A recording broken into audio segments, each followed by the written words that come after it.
Good morning, everyone. If I could ask you, if you have a cell phone, please silence your cell phone. We would greatly appreciate it. My name is Jennifer Nazarenko. I'm the Director for Outreach and Communications for DPAA. It's a great honor to be here in Charleston. It is much warmer in Charleston than it is in Washington, D.C., so thank you for the nice weather. We can take the rain instead of the snow. If you are able, can you please stand for the posting of the colors and the national anthem?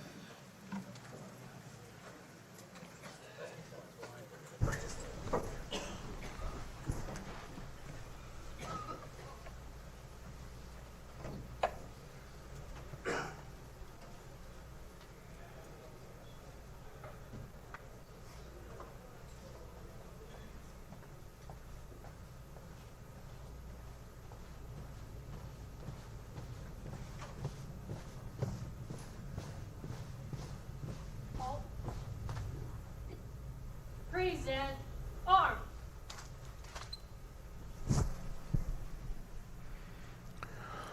Oh.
Flag was still there.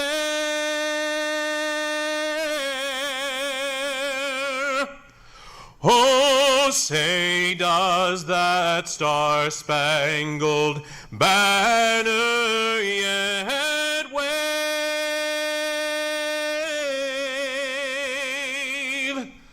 o'er the land of the free and the home of the brave.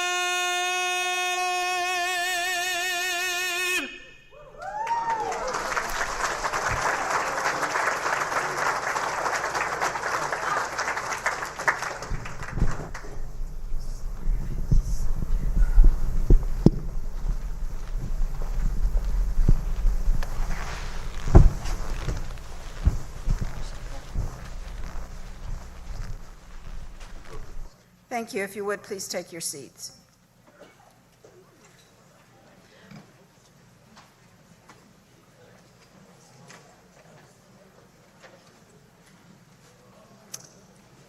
So before we get started, I'd like to share a couple things with you. We have with us a therapy dog, certified therapy dog, and a therapy dog in training, Lucy and Jack. If you can please stand with Lucy and show her off. Some of you may have seen me walking around with her earlier. If anyone is interested in visiting with a therapy dog, Lucy's a sweetheart. So thank you for being here. We're here this morning to provide you an update on our efforts to recover and account for your loved ones that were lost in our nation's past conflicts. There's more than 100 government officials here to support you, and we will provide you with briefings and information on our efforts. If you have any questions, we will have a question and answer period before the lunch break. And we also will have opportunities for you to meet with case analysts to discuss your loved one's case. There are over 400 of you here today. Mothers, fathers, brothers, sisters, aunts, uncles, cousins, and friends of nearly 229 missing servicemen. Of these 229, 165 were soldiers, 44 were sailors, 7 Marines, and 13 airmen, all fighting for our freedom. We were last in Charleston in 2017, and we had 131 family members here, so you can see how our numbers have grown significantly. Today, we have over 285 of you who are here for the first time. So if you are attending for the first time, if you could please raise your hand. Wow, that's huge.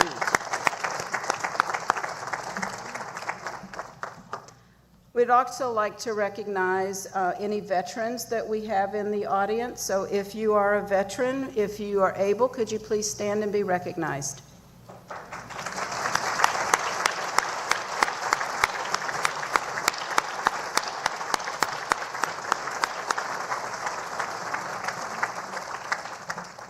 So in addition to the family update, we are also going to be unveiling the 2026 National POW MIA Recognition Day poster. I'll give you a little bit more information about the poster just before we unveil it. Our agenda for today is up on the screen, and there's also a copy of agenda booklets at your desks. In addition to the agenda booklet, you should have been given a folder when you registered, and inside that folder you have copies of the briefings that are going to be presented today, and there's also a survey form. It's very important for us to get your feedback on things that went well, things that didn't go well, things that you would like to see in the future. So please do take time to fill out that survey form. If you are of a more technological mind and you would prefer to do electronically, there's also a QR code on your table and you can do the survey electronically. Once you finish filling out the survey, if you just want to leave it on the table, we will pick them up at the end of the day, or you can find one of our uniformed personnel and hand to them and they'll make sure that they get them to us.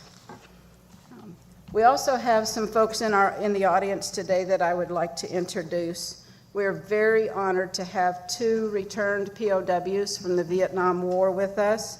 Retired Air Force Colonel Mike Brazelton. Sir, would you please stand?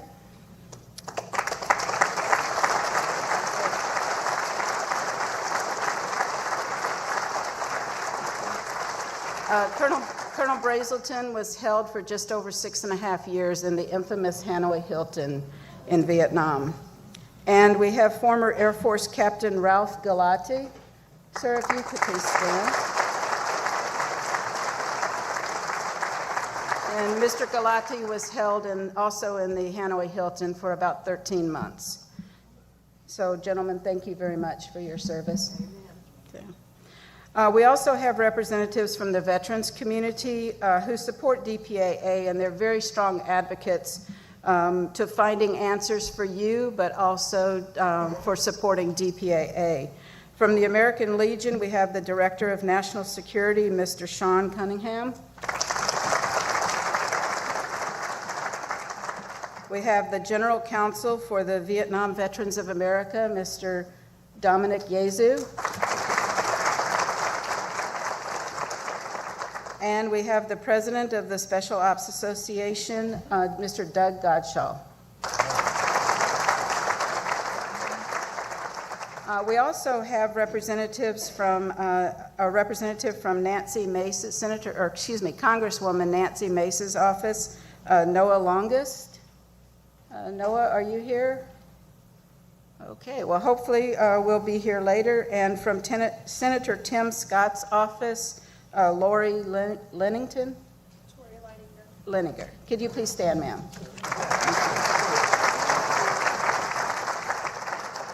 Congresswoman Mace and Senator Scott were not able to be with us, but they did provide a video presentation. So if you could please play the video. To the families and the DPAA, I want you to know that the world is watching, and we must show them what we're made of. We're made of the courage of the sacrifices of those who gave their lives for our nation. We are full of the resilience of the families who are here today, praying, hoping, and believing that we can bring their loved one home, or at least bring them some answers. So my heart is with you. I look forward to continue to work with you in Congress to get you the answers you need, the answers you deserve, and to thank you and your families for being there for our nation. Thank you, and God bless you. Hi, I'm Senator Tim Scott. I want to start off by saying that I know that being here today takes courage. And I want you to know that your presence honors the memory and sacrifice of your loved ones. To our Gold Star families, we can never fully repay the debt we owe to those who gave their last full measure of devotion, or to you who carry that loss every single day. Your loved ones are heroes and their sacrifice will never be forgotten. To our POWs, MIA families, your wait for answers continues. And I know that uncertainty is its own burden. Please know that the search for truth and accountability continues.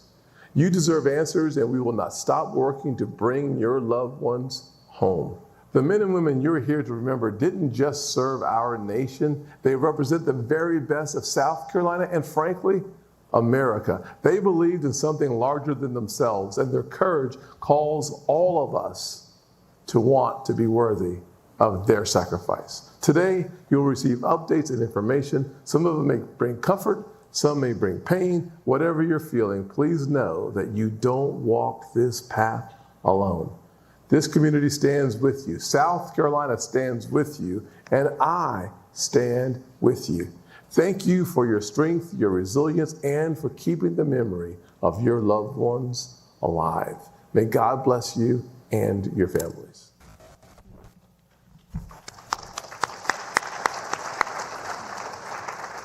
The support that we get from Congress is unmatched, and we could not do our mission without that support. So would you please pass our thanks? Okay. And now it's my pleasure to introduce you to our Chief of Staff, Colonel Derek Rankin. He assumed his position with DPAA in July of 2025 and is responsible for the coordination of strategic planning efforts and administrative actions to achieve the agency's goal of providing answers to the families and to the nation for the fullest possible accounting of those missing personnel from past conflicts. And more complete bio can be found in your program booklet. So at this time, Colonel Rankin.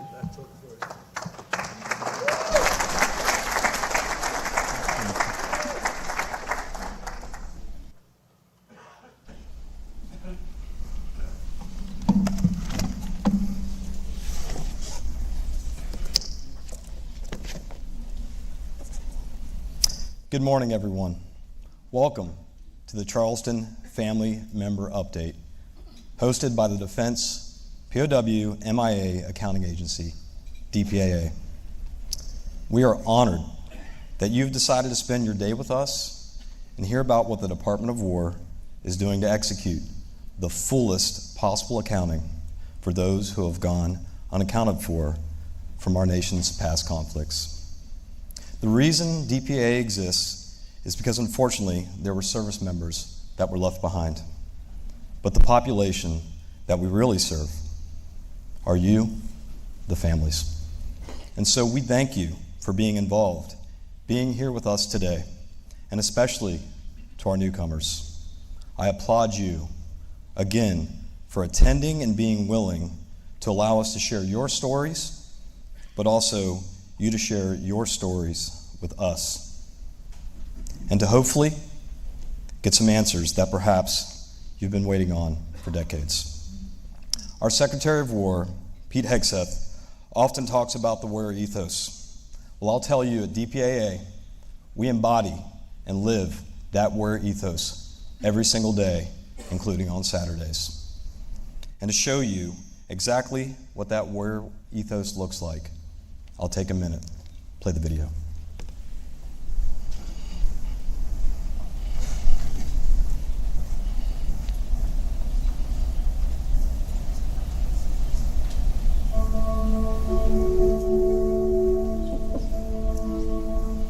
We write no last chapters. We close no books. We put away no final memories. An end to America's involvement in Vietnam cannot come before we have achieved the fullest possible accounting of those missing in action. Why keep searching?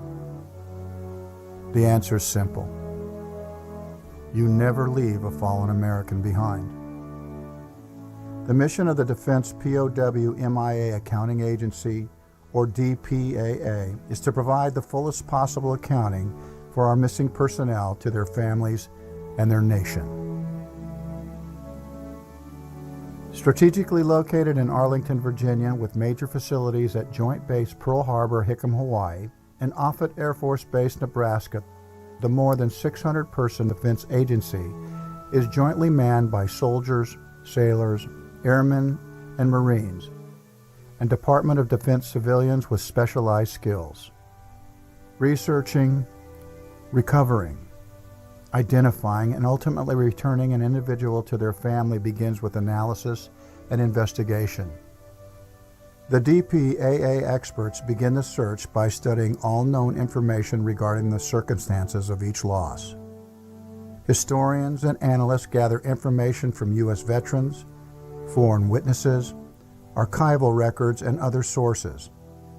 They then create a case file for each unaccounted for American.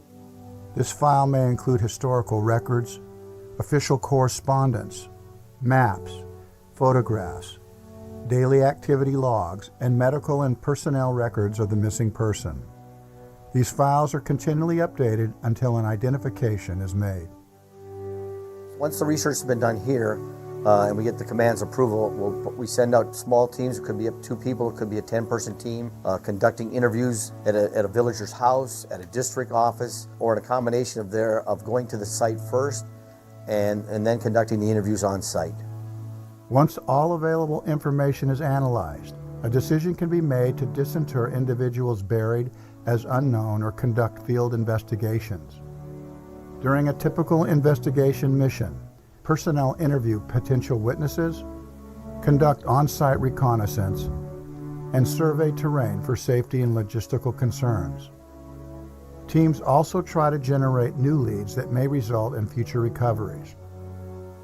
The main goal of the investigation is to obtain enough information to correlate or connect a particular site with one or more missing Americans. If enough on-site evidence is found, the site will be recommended for recovery and excavation. Recovery sites range in size from a few square meters, such as in individual burials, to areas larger than football fields for aircraft crashes. DPAA may hire as many as 100 local workers to help with the excavation process. This job has so many benefits. For me personally, it's an opportunity to serve the country, but also our fighting forces and kind of contribute to that as well. Professionally, it's just an incredible challenge to get to work in all the countries where we work, to travel to these amazing sites, to work with the local villagers and local officials, and just have the opportunity to give somebody some answers after decades of waiting to know what happened to their loved one, and maybe just wrestling with the grief that lack of information and lack of answers brings. We have the chance to resolve that for them, and that's just an incredible opportunity. Investigative and recovery missions in search of missing Americans take DPAA personnel to distant, remote, and often dangerous locations all over the globe. Rice paddies in Southeast Asia, areas on the Korean Peninsula, 16,000-foot mountaintops in the Himalayas, and underwater sites off the coast of Papua New Guinea. And we still continue to search the battlefields of World War II throughout Europe. After a successful recovery, all evidence is then transported to the DPAA laboratories. Once they've arrived in the lab, the painstaking process of identification begins. This is the final step of the mission, leading to the return of an individual. In many of the cases, an important step in the identification process is DNA analysis, which is accomplished by cutting a bone sample that is sent to the Armed Forces DNA Identification Laboratory. One of the challenges DPAA faces today is the lack of reference samples from family members of those still unaccounted for.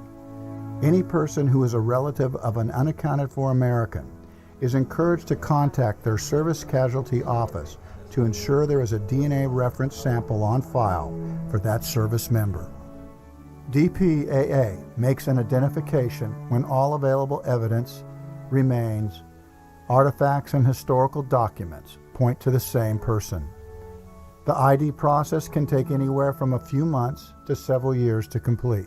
Any unresolved cases are kept open with the hope that new evidence will be found or new technologies will be developed to make a future identification possible. Once an American has been identified, there remains a return to their family through their respective service casualty office. They are returned home with full military honors and given the respect they earned through their service and sacrifice for their country. Oh, as a family member, this agency, to me, is doing phenomenal work, and in a very personal way, because when somebody loses somebody like my father, and you really don't know what the story is for 70 years, and then you find an agency that knows about him and keeps his memory alive, keeps the mission alive to try to find him. It's very meaningful in a very personal way, because it means you're not just doing this yourself alone. You have a whole body of people who are concerned about finding your dad and bringing him home. That says something about how we honor our dead, particularly those who have served this nation. I'm very grateful to all of the DPAA and related agencies and the military in general, as they've pursued this in our government, and for our citizens, because they think it's an important enough mission to continue. And the way we value life, and very few nations, I don't think any other nation to this degree does this. Which, makes me proud to be an American. I just wanted to yell openly to everybody out there, he's home, he's home. I couldn't believe it. And when I went up and touched his name, I thought, you're home, you're home. It's unbelievable. I'm glad I live in the United States of America and that we have this attitude. Leave no man behind. We're so fortunate. I want you to know, and I know from my own experience, that if something's happened to you, we will be looking for you. The men and women of the Defense POW MIA Accounting Agency are united in their effort to recover and return as many of our missing personnel as possible. One more patriot return, one more family that now has answers. One more step in fulfilling our nation's promise.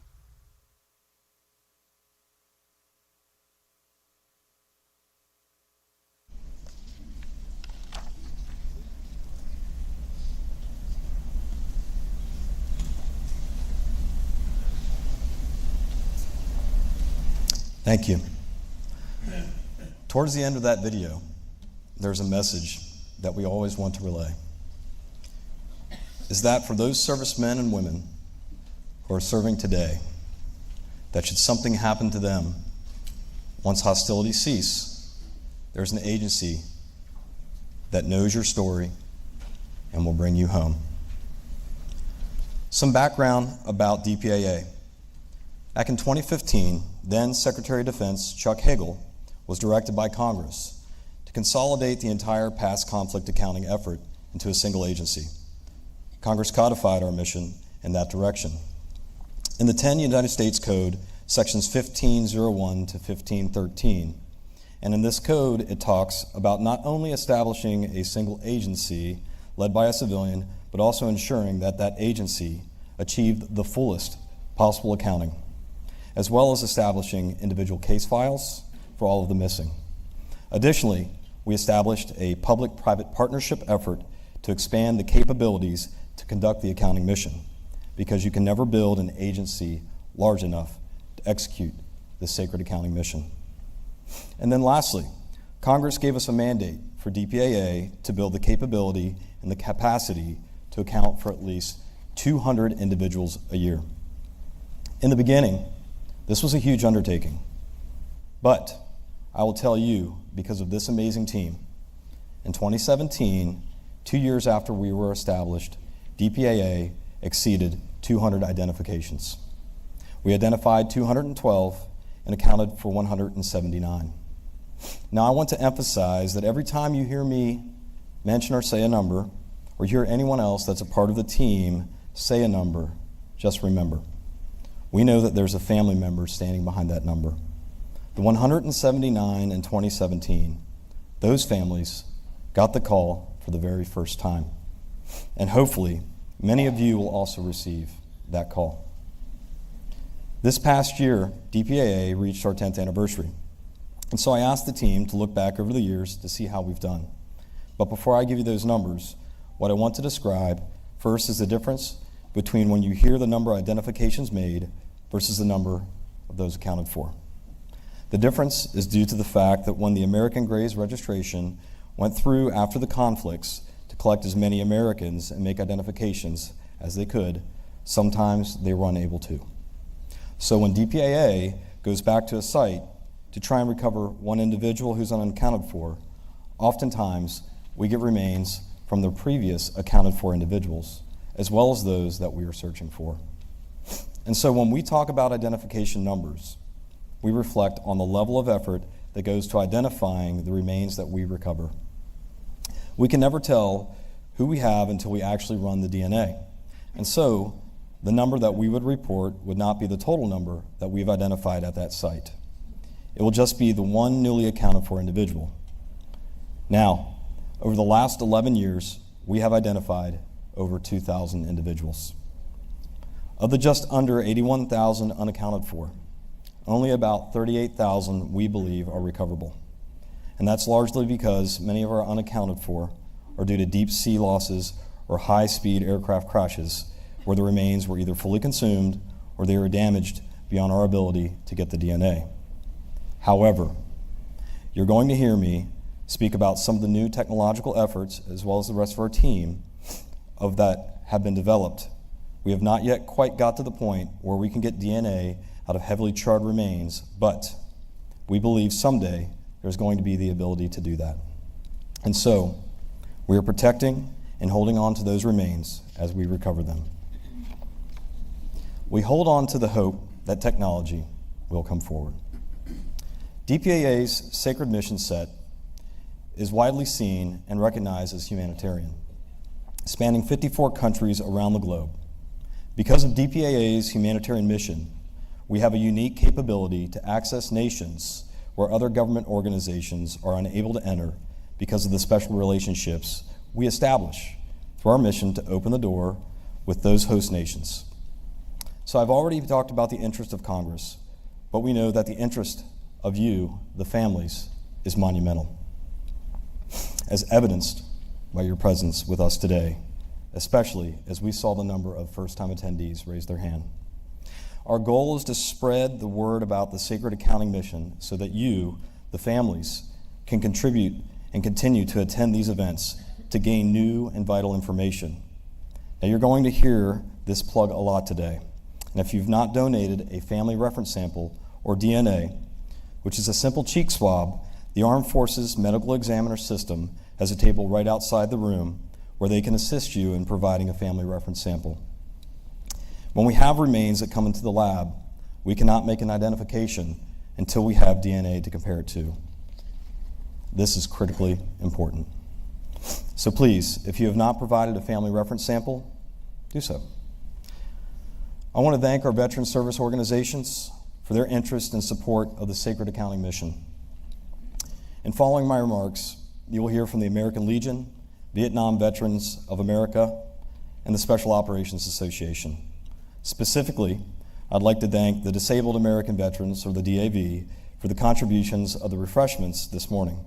As the number of attendees continues to grow at the family member updates, organizations like the DAV and others continue to provide their dedication to this sacred mission. We cannot thank you all enough. Next slide. On this slide, you'll see our plan for the fiscal year 2026. So the fiscal year runs from October 2025 through September of 2026. This year, DPAA plans to operate in 28 countries and territories around the world, executing this sacred mission.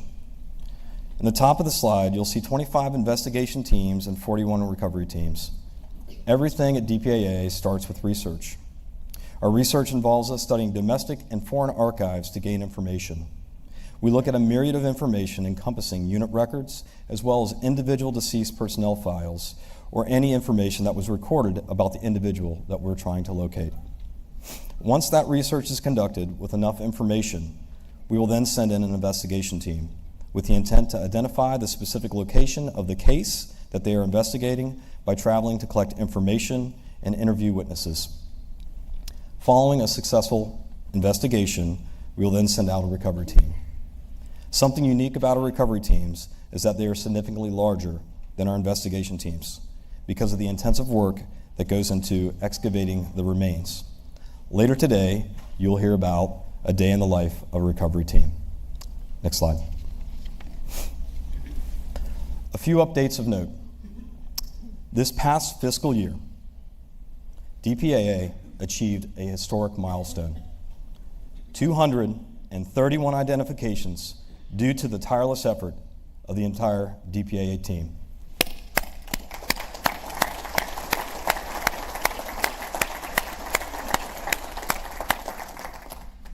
Today, 7 DPAA teams, consisting of 129 personnel, are deployed to Cambodia, Thailand, Laos, Papua New Guinea, and the Solomon Islands, continuously working to identify our missing service members from past conflicts.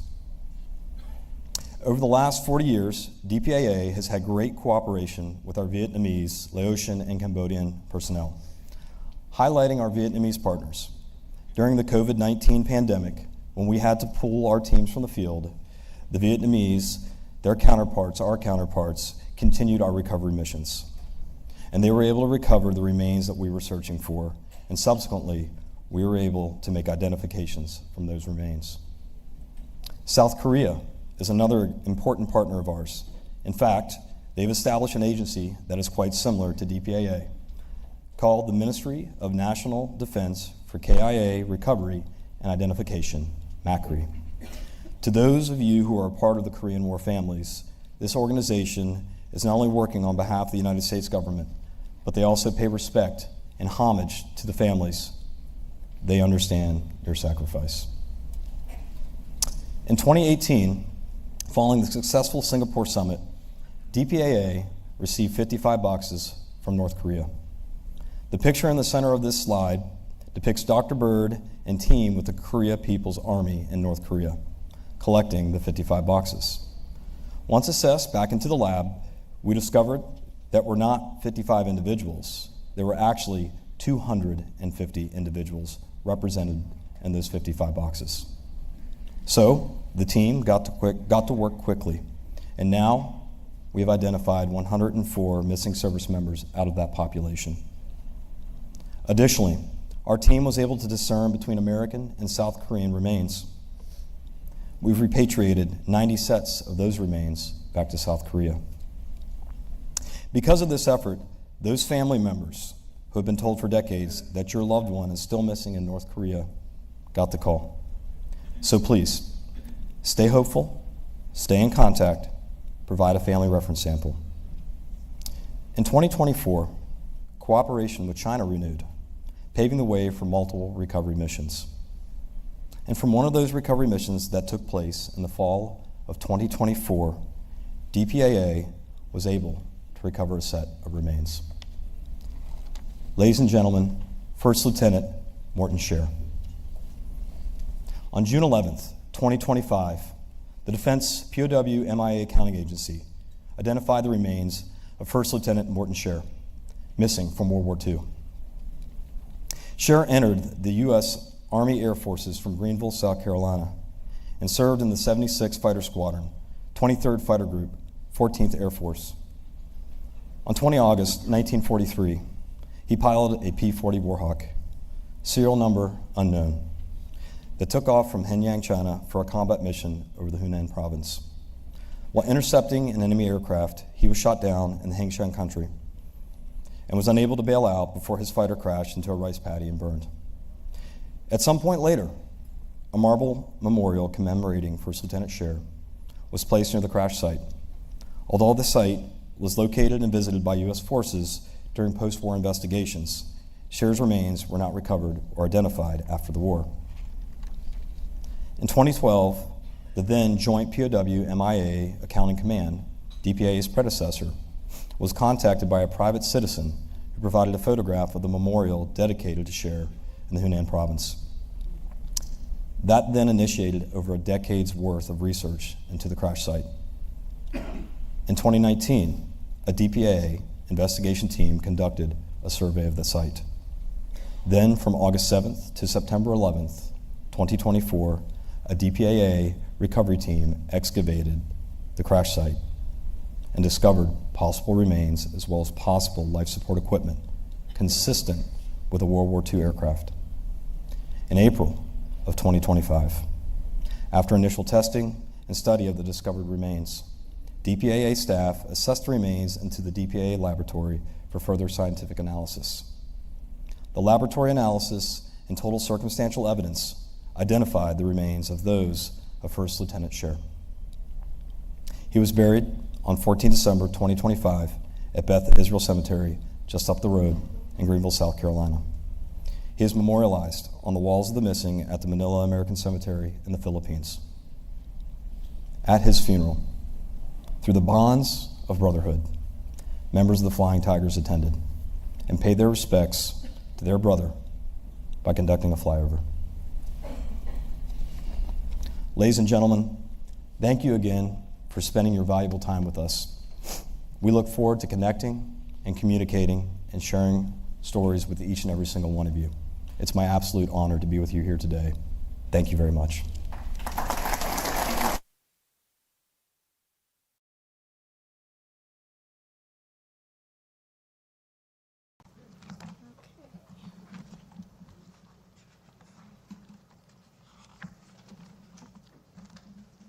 Thank you, Colonel Rankin. Veteran service organizations have a very important role in supporting DPAA, supporting the veterans, and supporting the families of those veterans.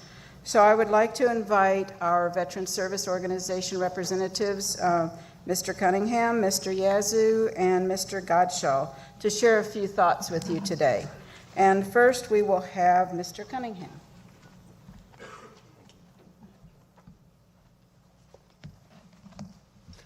Good morning, distinguished guest, Colonel Rankin, and DPAA staff, fellow veterans, partners, and friends. Thank you for the opportunity to join you this morning and for this year's family update and poster unveiling. On behalf of the American Legion, it is an honor to stand with the Defense POW MIA Accounting Agency as you provide this family update and unveil this annual poster, an image that represents far more than a campaign. It represents a promise that the United States will never stop searching, never stop accounting, and never stop bringing their service members home. For more than a century, the American Legion has been guided by a simple truth: we do not leave anyone behind. That commitment does not end when a conflict ends. For families still waiting on answers, for those still missing, this mission remains deeply personal. DPAA's work reflects the very best of our nation: honor, persistence, compassion. Every case represents a name, a family, and the units that never forget. Every recovery and identification is proof that service is remembered, sacrifice is respected, and accountability is a sacred obligation. The American Legion is proud to be a strong partner in this mission. Across our posts worldwide, Legionnaires work to keep the POW MIA mission visible in our communities and to ensure the message is never forgotten. You are not forgotten. I can tell you right now, we are doing our legislative priorities for the next year. We are having our annual conference in Washington, And one of my national security priorities for legislative agenda is always full accounting of POW MIA. It has been and will continue to be a priority for us until everybody is accounted for. We will also continue advocating for the resources that DPAA needs to sustain this work, because accounting for the missing is not nonpartisan. It's not political. It is nonpartisan. It is a national commitment that must endure for as long as it takes. To the professionals of DPAA, thank you for your dedication and your unwavering determination. To the families of the missing, please know the American Legion stands with you always. Thank you for allowing us to be part of this meaningful unveiling, and may God bless our armed forces and the United States of America. Thank you.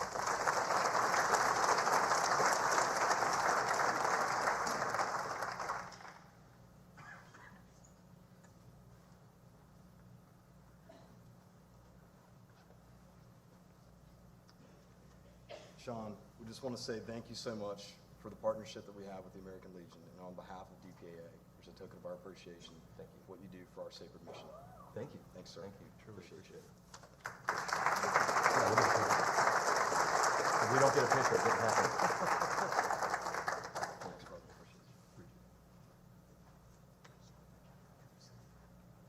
And now we'll have Mr. Dominic Yezu from the Vietnam Veterans of America. Thank you.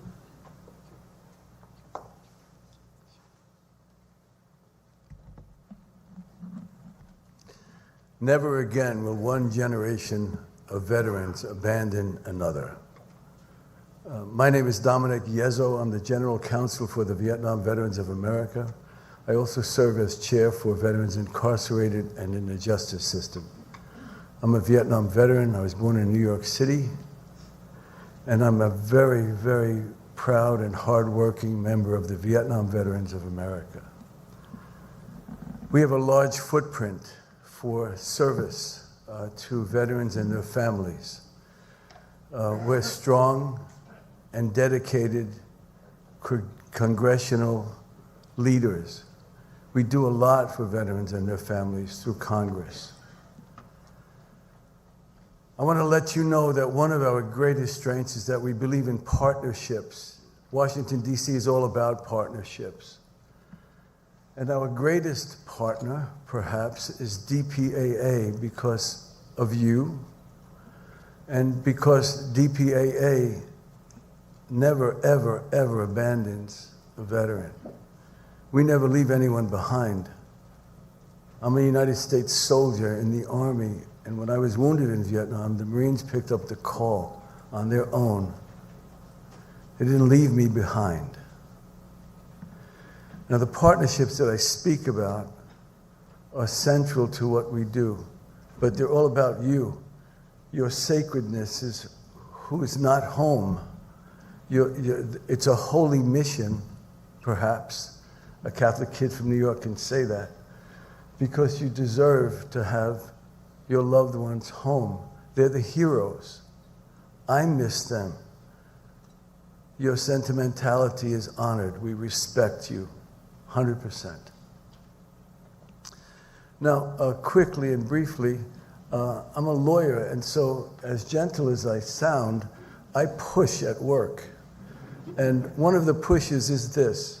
DPAA has been subject to a reduce in funding recently, $20 million, which is nothing in Washington, D.C. As a matter of fact, if you speak of millions, people don't even pay attention to you.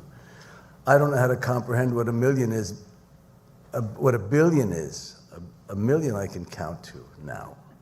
But billions are the way they speak and the way they talk and the way they honor and the way they look at you. So the partnership that I have with DPAA, that the Vietnam veterans have with DPAA, is really a partnership with you. And we need you, because the truth about the way government works here, specifically here, is American. The government, the military, and you, the family of our lost heroes, are a partnership. I propose that the Congress can legally talk to the Department of War, who can legally talk to the DPAA and pull those funds back. And I propose, more importantly, this big, crazy, fat idea, because that's the way I think, that we're going to be 250 years old on July 4th. And I think that with your help and with some of the help of these Congress people here, that we can ask the government to talk to each other. DPAA talks to the Department of War, who will talk to the Congress persons who make the decisions. And we don't want to create a bill into a law. We want a check signed for $250 million. And here's how it's going to work. We're going to take $1 million for you and all of the families for every year that the United States has been in this beautiful, beautiful direction that we're in. I care about you. This is sacred. I wish you all the very best, and I won't rest until all of your heroes are home. God bless you.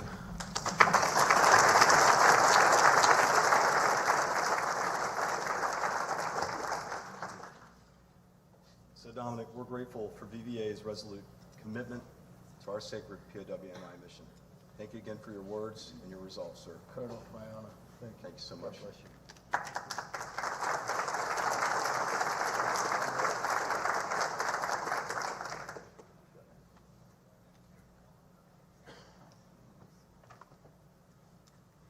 And now from the Special Ops Association, we have Mr. Doug Godshaw.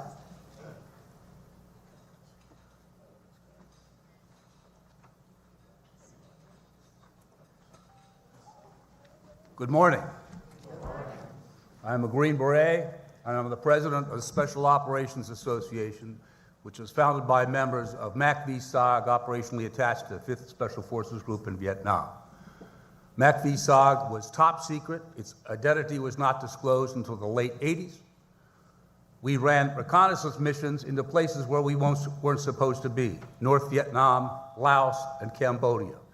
We went into those missions on 10-person reconnaissance teams, 3 Americans and 7 indigenous personnel, mainly Montagnards, to work on interdicting the Ho Chi Minh Trail, which was the main traffic from North Vietnam to the South Vietnam for supplies. We suffered more casualties than any other Army unit since the Civil War.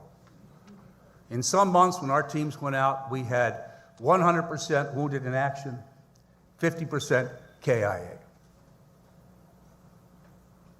When we talk about MIAs, Special Forces had more Medal of Honor winners than any other Army unit. MAC-VSOG had more Medal of Honor winners than any other Special Forces unit. The MIAs from MAC-VSOG are my family. They are not names. They are Donnie Shue. They are Gunther Walt. They are Billy Brown. Those 3 men were returned by the DPAA to their home and buried in Arlington.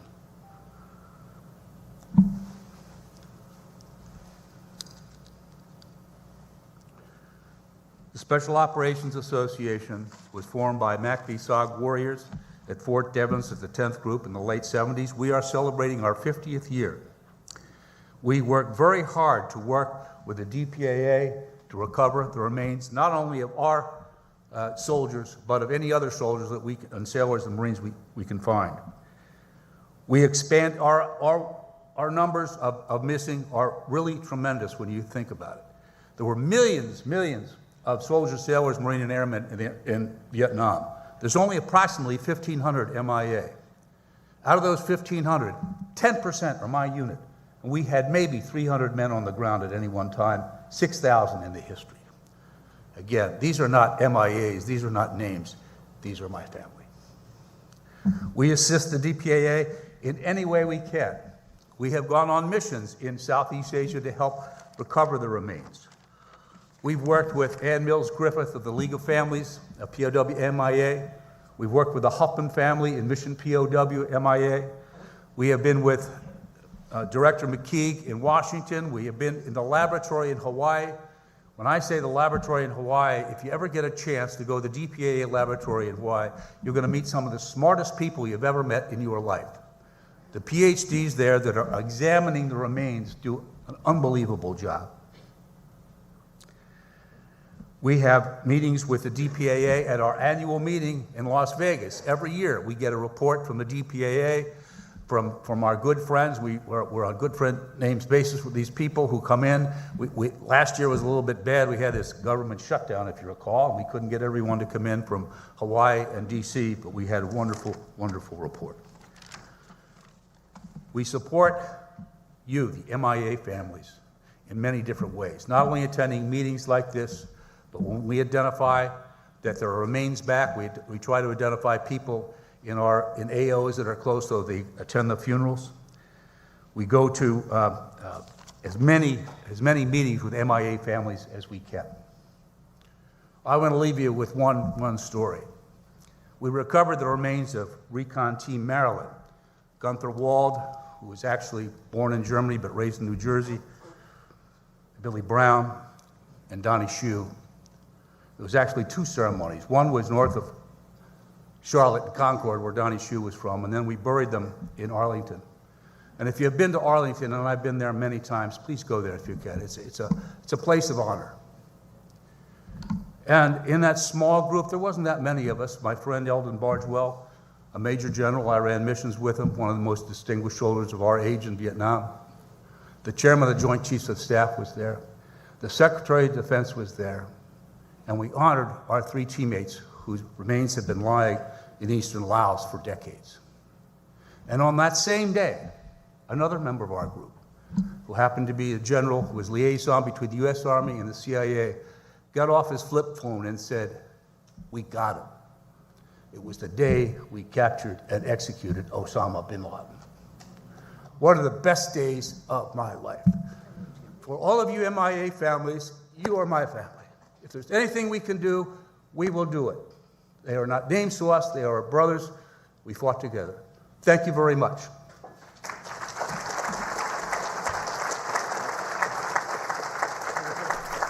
Thank you so much for your comments and sharing your story with us. Absolutely outstanding, and we hope we get all of your friends home, your brothers. Thank you. Again, thank you to the SOA, sir. Thank you.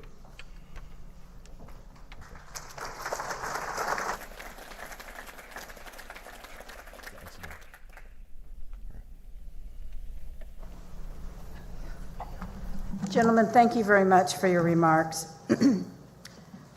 As I mentioned earlier, a special event today is the unveiling of our National POWMI Recognition Day poster.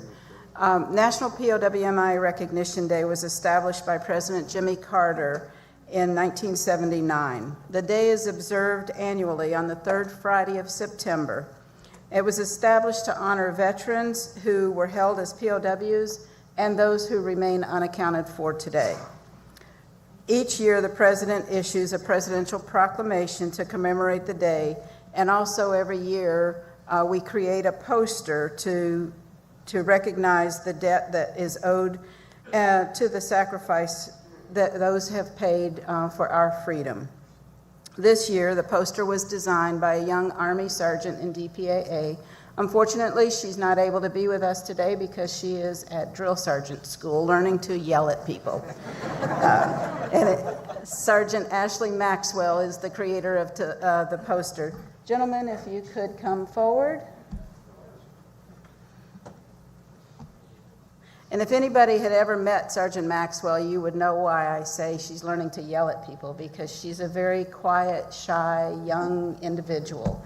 So she is, as the Sergeant Major says, she won't be for long. So gentlemen, if you would, and ma'am, if you would, please. Oh, thank you.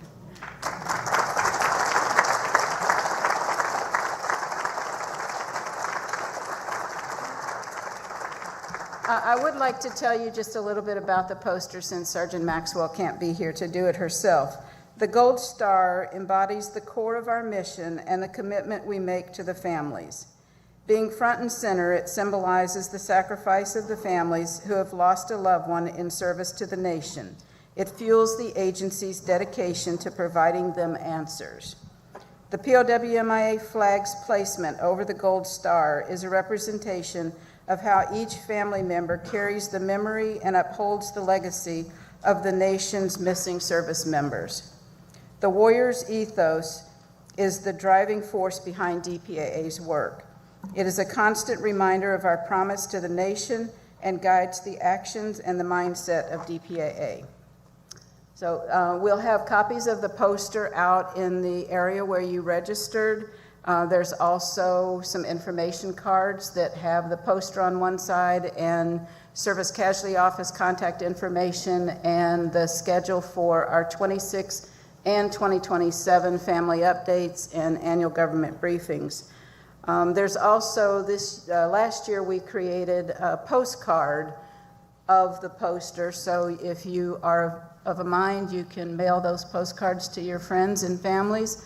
One of the reasons why we're unveiling the poster so much earlier than we have in the past is because it's important to raise awareness of this day that the nation honors those that did come home, like the gentleman here, but more importantly, those individuals like your family members that are still waiting to come home. So. And if you're interested in ordering any copies of the posters, they are available on our website. So gentlemen, thank you very much. Hold on just a minute. Sir, Colonel Rankin has something for you.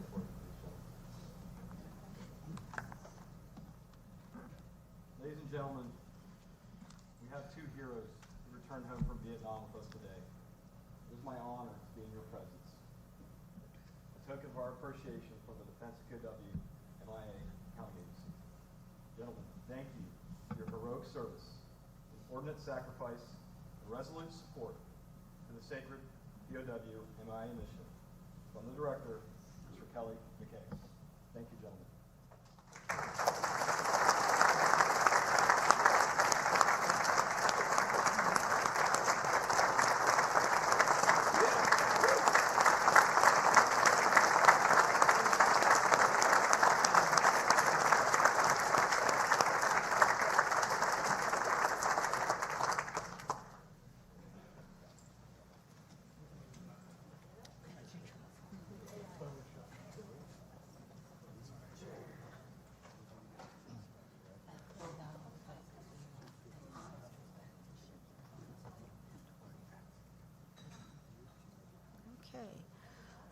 Okay, the next item on our program is what we call our remembrance ceremony.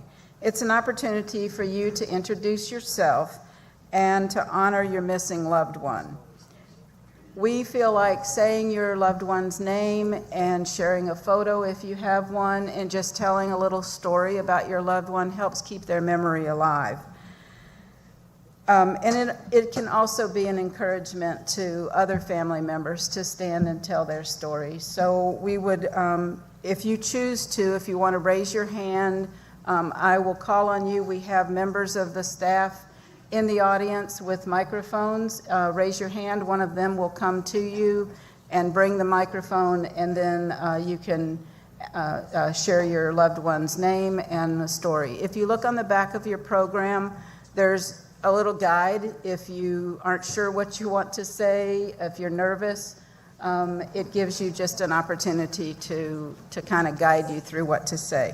We would ask that you be brief in telling us your story. We have about 400 people, and we want to make sure that everyone has an opportunity. So with that, Captain Banks.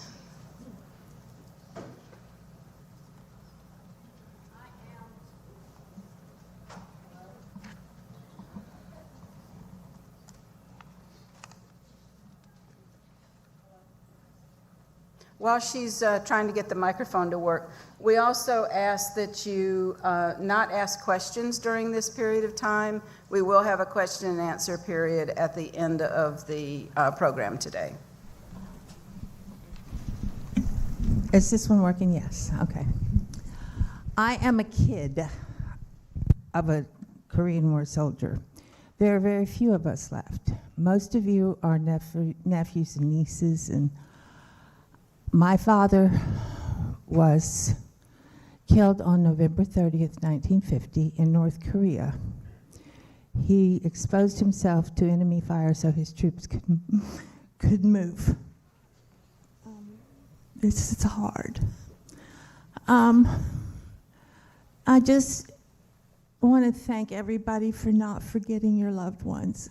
I can't forget my father because he's my dad, but I was 2, and sometimes I get angry about it, and most of the time I don't, but just please, just support DPAA. I have never seen such dedication from a group in my life, ever. And I've been in this meetings many times actually, probably since the beginning. And if you can go to Arlington, do, because you're going to learn a lot about the DNA that they're improving, the research that they're doing. And Kelly McKee is really an awesome guy, and there's so much knowledge there. And the guy from the Punch Bowl, I can't remember, he's a Marine, I don't remember his name, but we sat at the bar one night a couple of years ago, and we bought that Marine dinner. We didn't know who he was, but we paid for his dinner, and the next year I said, hey, you're the Marine whose dinner we bought, aren't you? He said, yes. So you see people over and over again, and you become a family, and that's what we feel like we are. So thank you very much. Thank you. Ma'am, can you say the name of your father? Oh, yes. My father was Captain Jim S. Trimble. Thank you.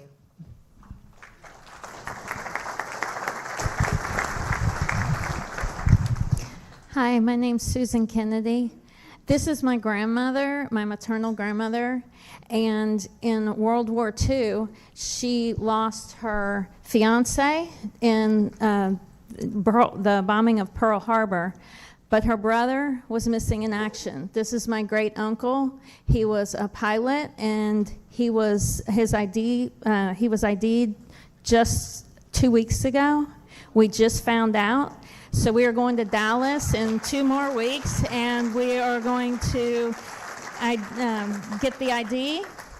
But I'm so proud of my uncle. I was not born, obviously. I'm only 60. But my whole life I've been told about my uncle and stories about my uncle. And my grandmother passed away after writing letters to the Army for years and years and never having the answers to her brother's loss. And when I got the call just last week that he was ID'd, I had tears, goosebumps, and I have so many things from my grandmother. This is where he learned to fly, a little book that it was given to him, but she had all his things, and it just means so much to be here, World War II maps, and I can't thank you guys enough, all of you, to host us, to share these stories with us, to learn about your stories, and I just want to thank you for everything you're doing. The Department of War, gentlemen, you sacrificed, and I had tears in my eyes hearing your stories. I can't thank all of you enough, so thank you very much. Thank you.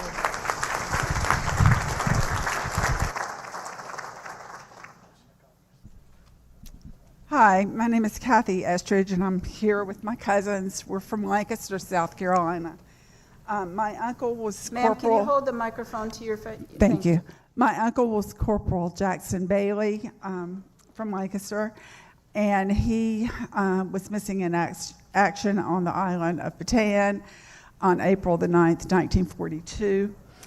We knew, my family knew of his being missing for about a year, and my grandfather died. At that time, all we ever heard was from a broken heart. He grieved for that whole year. And his funeral was the next day, and then my grandmother found out the following day that her second son was missing in France.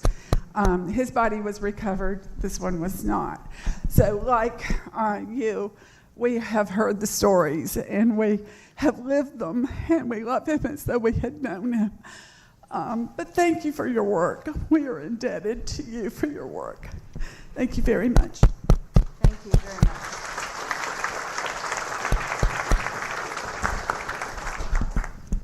Hi, my name is Steve Doe, and I'm here representing my uncle, and his name, believe it or not, was John A. Doe. I'm sure he caught a lot of grief for that, but this is his picture. He was initially an instructor from Portland, Tennessee. He was an instructor at Columbus Air Force Base, where years later I went through pilot training. But he went missing flying cargo C-47s out of China and flying over the hump. And I'm sorry, in November of 1943. Went missing and was declared missing for, I think, about a year. And then they just notified my grandparents that he was killed in action without much information. We found out a few years ago that one of the search teams found him and 2 other crew members close to 16,000 feet up in the mountains in the Himalayas. So that was a tough find. And found out from the locals that they were buried there on the mountain because of by the locals, by the local Burmese, I guess. But his name is now on a monument in Portland, Tennessee, and he's sort of the family hero, and was a hero for me and my brother, who were both Air Force pilots. So we thank all of you, and we applaud your work. Thank you. God bless. Thank you. Can we get a microphone over here on this side?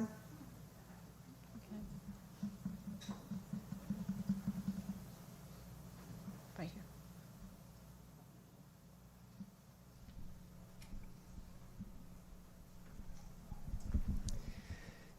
here. Yes, so my name's Wes Richardson, and this is my Uncle Ellis. I get my good looks from him. So I just found out last year after hanging out with my mom that the Boland side of the family, there were 10 children. 4 of them served in World War II. 2 of them died, the 2 that served in the Army and didn't make it home. 1 was killed in an airplane crash. And then this is Ellis. The airplane crash guy, his name was Dewey. They did find his body, and he's buried in the Philippines. And he died along with 37 others, 7 medical crew. It was really sad. It was a medical evacuation flight. He could have potentially been coming home. He was killed on the evacuation flight. But this is Ellis. Ellis was killed by machine gun fire in Germany in World War II. And that's it, really. The report that I got, I'm sure all of you got today, said that there's 3 potential bodies that could potentially be a match. And they'll be doing a excavation, I believe, in 2026 in hopes to find him and bring him home. He was 5'7", weighed 115 pounds. He was born in Georgetown, South Carolina as a farmer. Later on moved to Gastonia, North Carolina, and worked in the cotton mills. He didn't have a wife. He didn't have any kids. So there's not a lot of information about him. The only family, we don't have any family photos of my uncle. This is it. This is it. So to honor him, we started a YouTube series. It's called Finding Ellis. If any of you are interested in following, we've got it on YouTube, and we're telling the story as we go. So hopefully we can bring him home.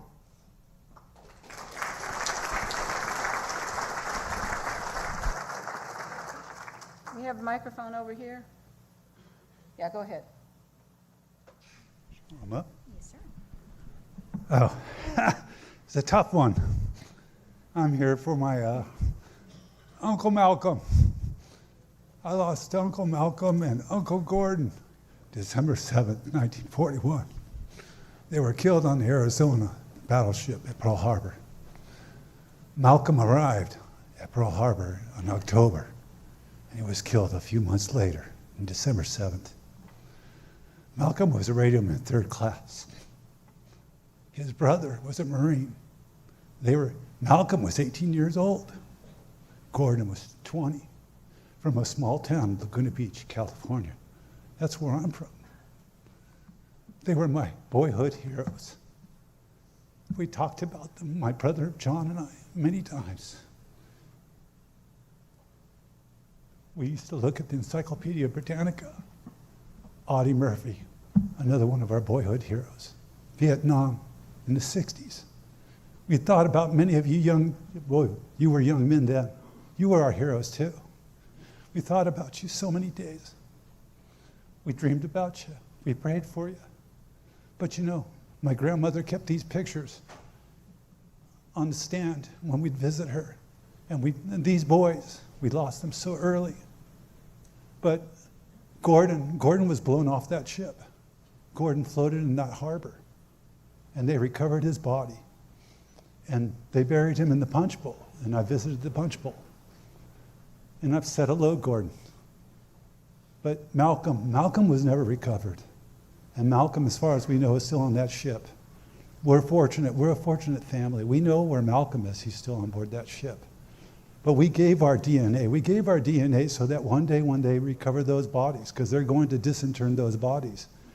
And they're going to have our DNA on file so that they can eliminate our beloved Malcolm, so that they can identify those bodies. I don't know if there's anybody else here who's looking for somebody from the Arizona, but know that our DNA is on file so that they can eliminate them, so that they can hopefully identify your loved one. But thank you. Thank you for letting us come here today and sharing our story. And that's all I've got for you. Thank you, sir.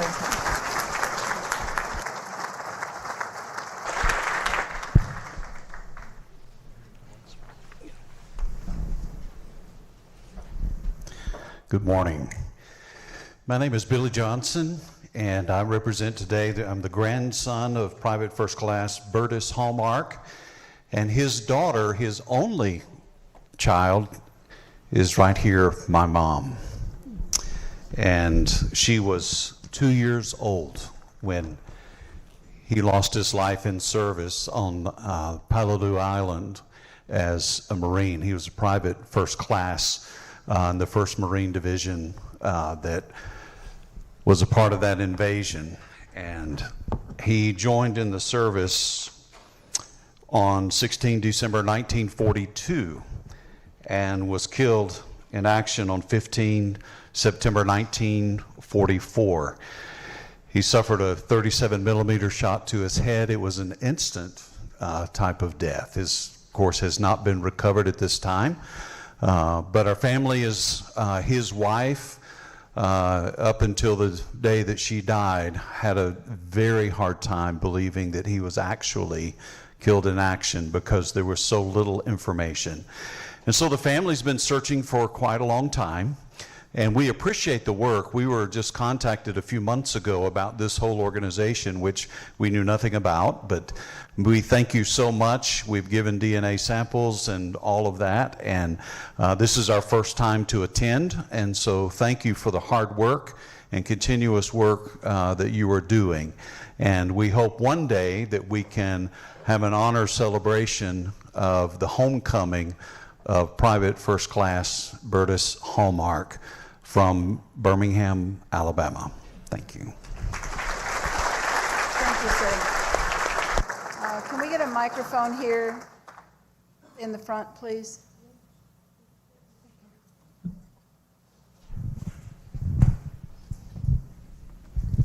Thank you. I'm here on behalf of my oldest brother. I am the youngest of 5 children.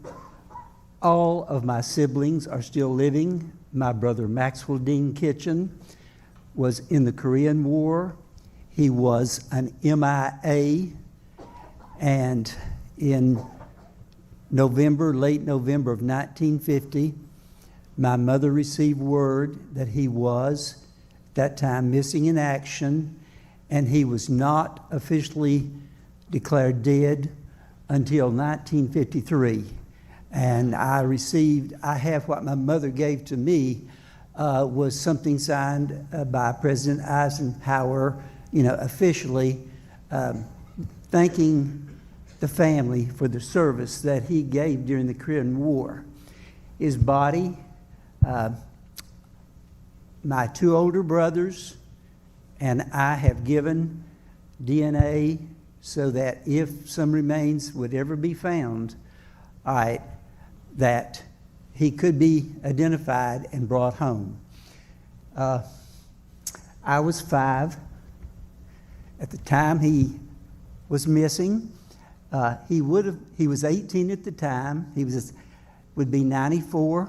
Last month would have been his 94th birthday. And all of his siblings are still alive. My sister's 90. I have a brother that is 88, another brother that is 86, and I'm the baby of the family. I am 80. And in the letters, he wrote home to my mother. Now, my dad was alive. I was one of the oops babies from World War II. When my dad came home after finishing some basic, and I timed it very well, those 9 months. And he was still overseas until the end of December before he was brought back, but he just happened to be home. So I figured that oops part. But I am really here on behalf of my brother, Maxwell Dean Kitchen. The family, we still have hope that his remains will be found and that he will be buried with my mother. I thank the Department of Defense for all they've done.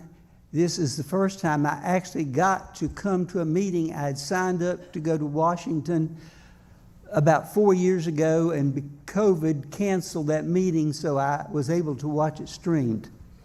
But I do think all those that have participated in making this possible, and I really appreciate this meeting. I have been to the memorial where his name is listed, Maxwell Dean Kitchen. We were all my siblings were from Eastern Kentucky, just country people, and I and my wife moved to South Carolina 55 years ago in 1970. But all my family roots are in Kentucky. Thank you. Thank you, sir.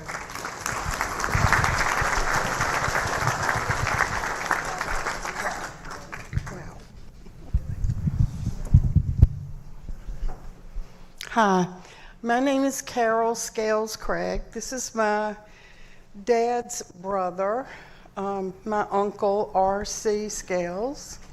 He was 18, beautiful young man with such a future ahead. He was killed in Okinawa. His best friend from our hometown in Elberton, Georgia, was beside him. So we have an eyewitness that he was shot the second he got off the boat into the water. We have a letter from the Army that his body is interned in a cemetery in Japan. It gives us so much hope that he might be returned sooner. He's the last puzzle in our family. Everyone's gone in his family, so it would be so wonderful for him to fill that empty spot. He was with the 307 Infantry in the Army. So thank you for all that you do to bring our loved ones home. It means so much. This is my first time. I didn't even know this existed, so I appreciate it more than you know. Thank you. Thank you.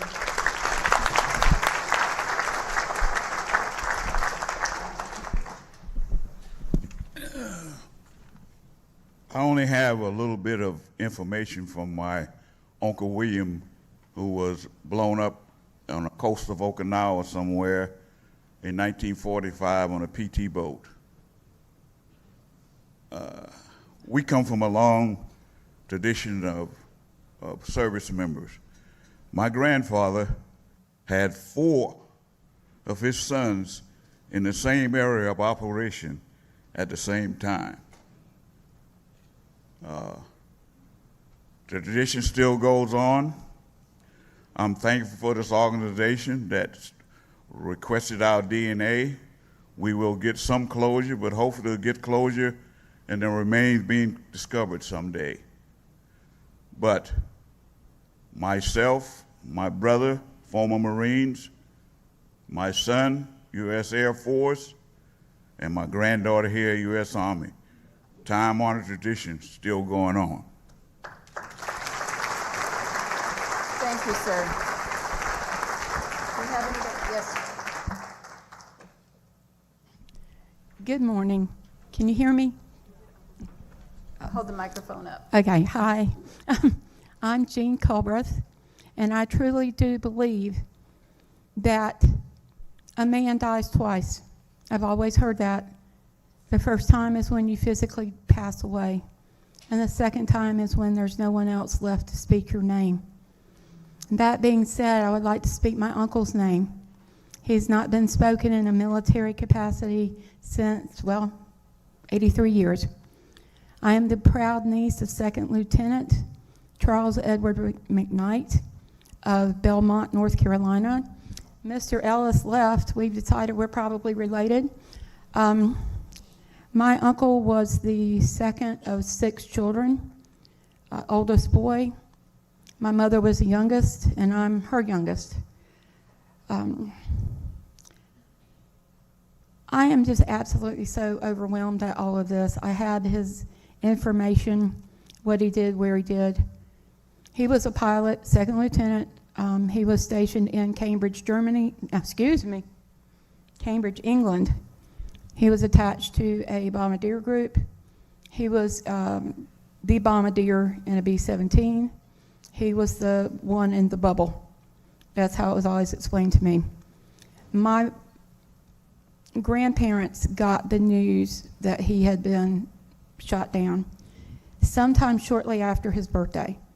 On their anniversary, November 25th, they were notified that he had died. Ironically, he had sent my grandmother a bouquet of flowers for her anniversary, and she got them on November 25th. So we have prayed so hard for, my 5 aunts and uncles and my 15 cousins. Again, as the gentleman said, long line of military history with us. My mom's family goes back to the Revolutionary War. But I just wanted to say his name, Charles McKnight. He was 22. He just turned 22. He was engaged to a lovely lady from Great Britain. And I got the phone call 3 years ago. I don't know what yours said, but my caller ID said Fort Knox, so I was sort of excited there for a minute. And then it was like, poof. But anyway, again, I just want to say his name because now you've heard it. And when, like you all, when we get that phone call, whether it's my family, your family, I think we will all have that same miraculous feeling of joy and gratitude to our government for not leaving our guys behind. So again, Charles Edward McKnight, second lieutenant, learned to fly in Charlotte, North Carolina, which at that time was a little wooden building. So anyway, I appreciate it. I think he just joined the Army to get away from having to work in the mills.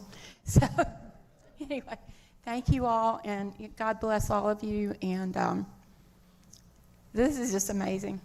But we're going to have them. We're going to have them, guys. We're going to get them back. Thank you.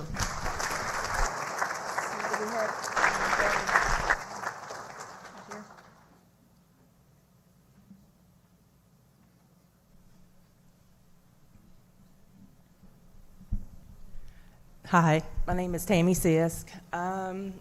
My great uncle Doc Fields was a tank gunner, 741st Tank Battalion. He was killed April 5th, 1945 in Germany, and his remains have not been recovered. I got a call about 4 years ago. I had went for a second interview for assistant director of nursing job at a new veterans home that was opening up in Gaffney, South Carolina. I pulled up at my house after the second interview, and I sat there in my car and I said, Lord, if this is where I need to be, give me a sign. My phone literally rang, and I answered it, and it was a lady from Raleigh calling me to obtain DNA samples for my great uncle. You could have knocked me over with a feather. My mother, who will be 90 this year, she has kept an 8x10 photo of him for 80 years. And she recalled the day that her and my great-grandmother, we were from a little place in West Virginia. They had walked 2 miles. We're going to walk 2 miles to the train station for him to get on. And they walked a mile, and she said she remembers he stopped them and wanted to walk that last mile by himself because he considered it bad luck for them to see him get on the train. And, of course, this was in 1944. Of course, they never saw him again. So I'm a crier, sorry. It's amazing to be able to feel a connection to someone you've never met. And just to hear the stories that my mother has told me over the years. Funny stories. He was a character, she said. So I hope to be able to give her closure before she passes away, because she can, to this day, she cries. She gets very emotional because he was like a big brother to her. And I hope everyone in this room someday gets closure. I really do. Thank you. Can we get a microphone over here? I got one right here. On your left. Yeah, we'll get just a minute. These ladies here had their hand up. Hi, my name is Gail Morris, and I am the niece of Private Benjamin Floyd Mulkey. He was artillery with the United States Army. He went missing in action on May 8th, 1945, on the island of Luzon, Philippines, near the village of Mattel. My grandmother grieved for him all the time. Actually, the telegram that came to our family was sent to my parents' house. I was not born then, but I heard about it quite frequently. And my mother grieved for him. My son actually joined the Navy, and his name is Benjamin as well, so I named him after Uncle Ben. I don't have a picture of him. I did see the Purple Heart, and I have seen the telegram and the letters from Truman as well as MacArthur. So I think this is a wonderful program. I'd love to volunteer to help some way. So if y'all are ever looking for volunteers, I certainly would like to do that. I'm so impressed with how many people are here. I didn't really know what I was walking into. I just found out about this not long ago, a few months ago. And I really salute all of you all that work on this project. Thank you. Thank you.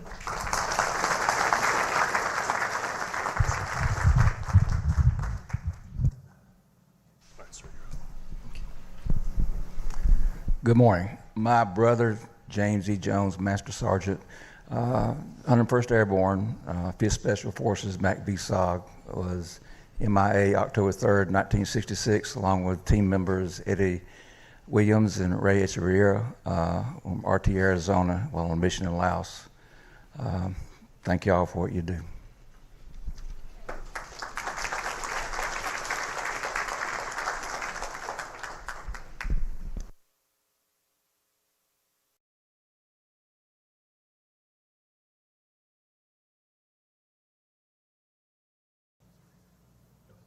Can you, okay, the mic's on now.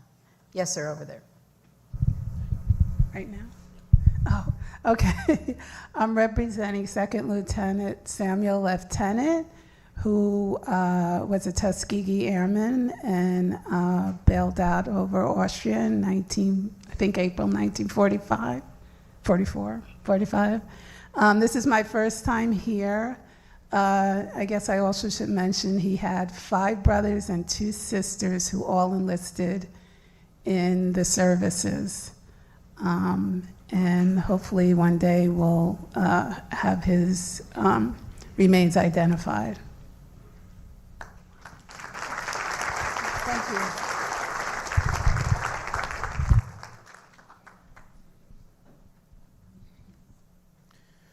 Good afternoon. My name is Theodore Artie Milton, here representing Second Lieutenant Theodore Artie Milton, B-17 pilot, World War II, shot down June 19th over Alderney Island. The whole crew was lost. We were contacted about 2 years ago for the process to be started to look for the crew. I'm first time here. Everyone in here that are descendants, you're descendants of warriors.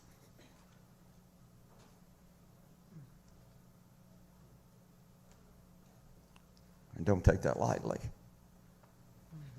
Thank you. Thank you, sir.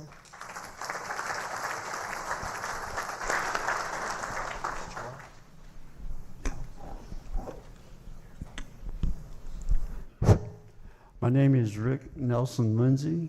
I'm here representing my father, who was Marvin Nelson Lindsay, shot down in Vietnam in 1965, June 29th.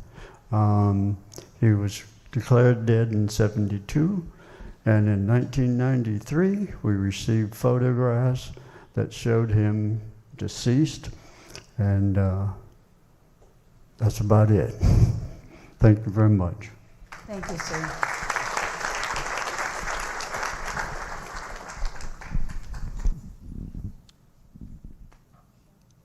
My name is Michael Sturman, and I'm here representing my uncle, my mother's oldest brother.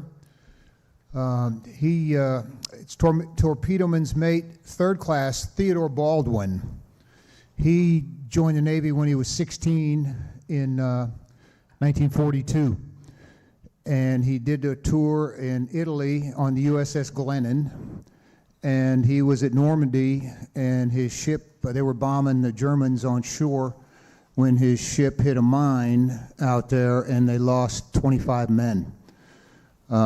They tried to save the ship, but they were unable to, and his remains were not recovered for some time because of all the stuff going on at the time, I guess. So we went there. I went there in 06 to Normandy and went through the cemetery, but he's not there. I found out later that his memorial is in Belgium. So I'll try and get over there one day. My mother searched tirelessly for her brother. She was 5 years younger, and her birthday is the 7th of June, and since he was killed on the 8th, they never really celebrated her birthday again. As she was a child. But growing up, she searched and searched for Teddy, and she found, after all this searching, she found Mr. Ides, who was Teddy's superior officer, and he was running whatever department Teddy was in, and he knew him very well. And he told my mother what a nice young man he was, and a pleasure to work with. It really meant a lot to my mother, and this was in around 2007 or 8 when she finally met him. And I got a picture of Mr. Ides and my mother. And my mother's now passed. I'm sure Mr. Ides is too, but it was just very generous of him to share his experiences with and what his knowledge was. He wrote a letter to my mother and told her what he knew of what happened that day, and how Teddy lost his life. We also I don't know if you ever heard of this, but they had when Teddy was in New York on leave, he went in Times Square. They had Pepsi Cola had a booth there. You could make a recording on a 45 record and send it home to your family. And my mother had this, but she hadn't heard it in years. This was in the early 2000s. She gave me this thing. She hadn't heard this record in years. And so I took the record and put it on a little thumb drive for her and played her brother's 30-second commercial. She hadn't heard his voice since she was, a teenager. So it really meant a lot to her. And I can't find it for the life of me today, but I know I've got it. I might have gave it to her, but I got it somewhere. But thank you so much for all you do. We hadn't heard of this organization either till just a couple months ago, and it's just awesome what you guys do. And we hopefully will give some DNA, and maybe we can find Teddy's remains. Thank you.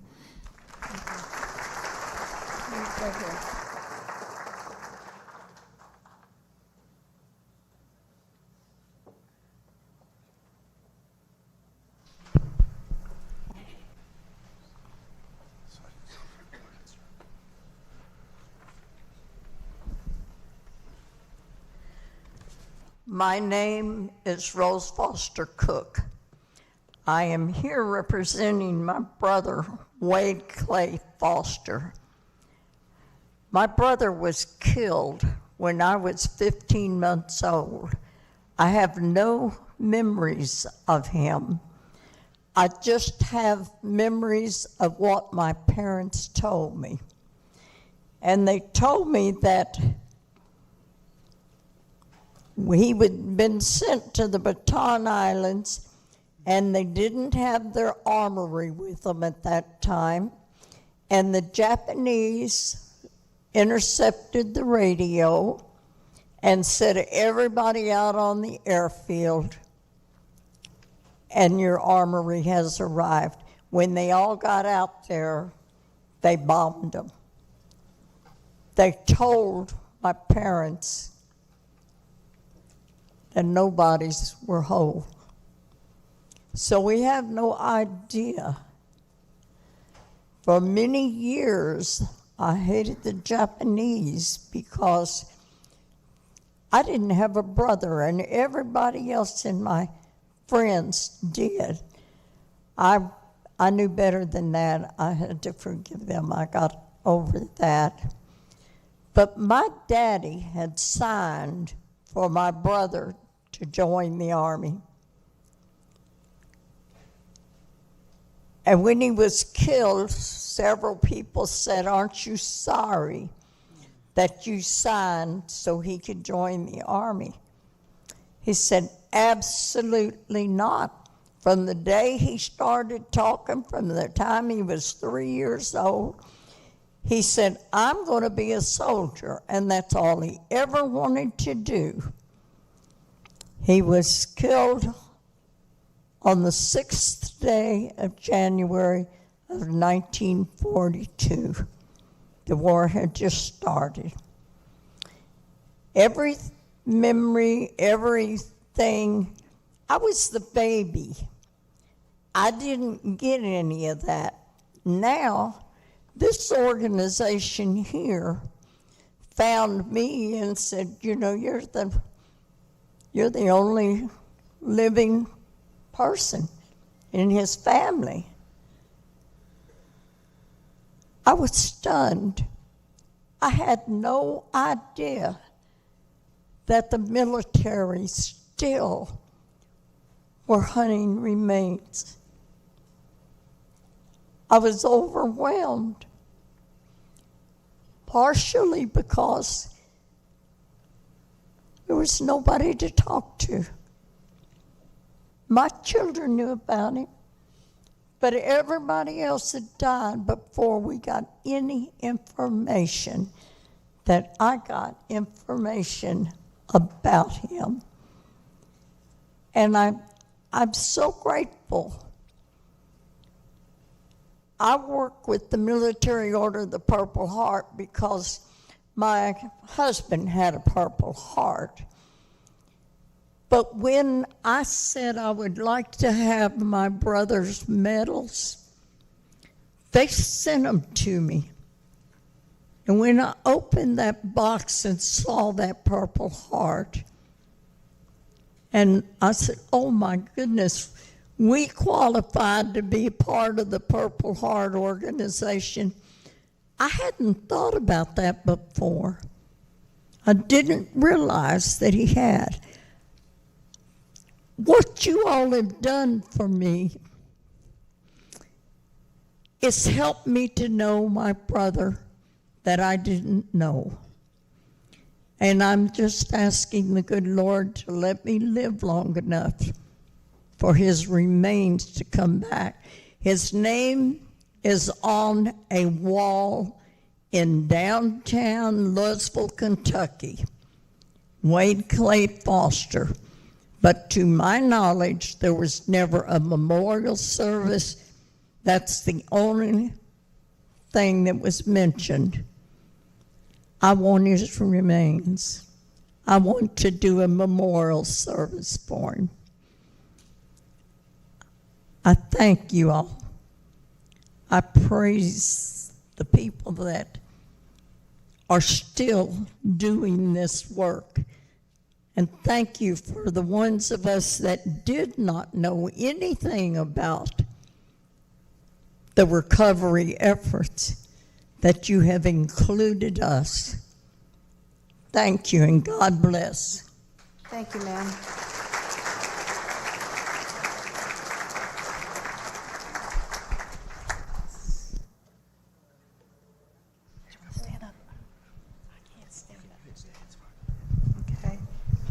Hi, my name is Sharon Heberling, and I'm here to speak on my uncle Andrew. His name was Andrew Jackson Wilson, and everybody in our family has some form of Andrew Jackson in their name, and it gets confusing at times. He was, what? He was in World War II, and he died in Baton, the Baton. We hadn't heard anything. Or, this was not known to us until a few months back, and we're very, very grateful for it. And we have our DNA and some of my other cousins' DNA on it. And this is the picture I have of him, and the little girl there is my mother. They're all passed away now. He had 6 brothers in the war, and of course, he died. And then another uncle died in Italy. No, not Italy, France. He's buried in France. And I'm just so glad that we have this now, or we live in Florida. We hadn't heard anything about this. And his name is on a wall. We have a memorial, and his name's on a wall. And every year, Memorial Day, we try to go down and place a little flower in the crack. But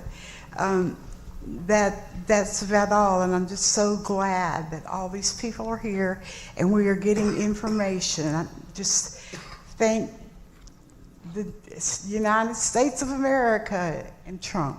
I'm sorry, I had to say it. That's all. Thank you. Thank you.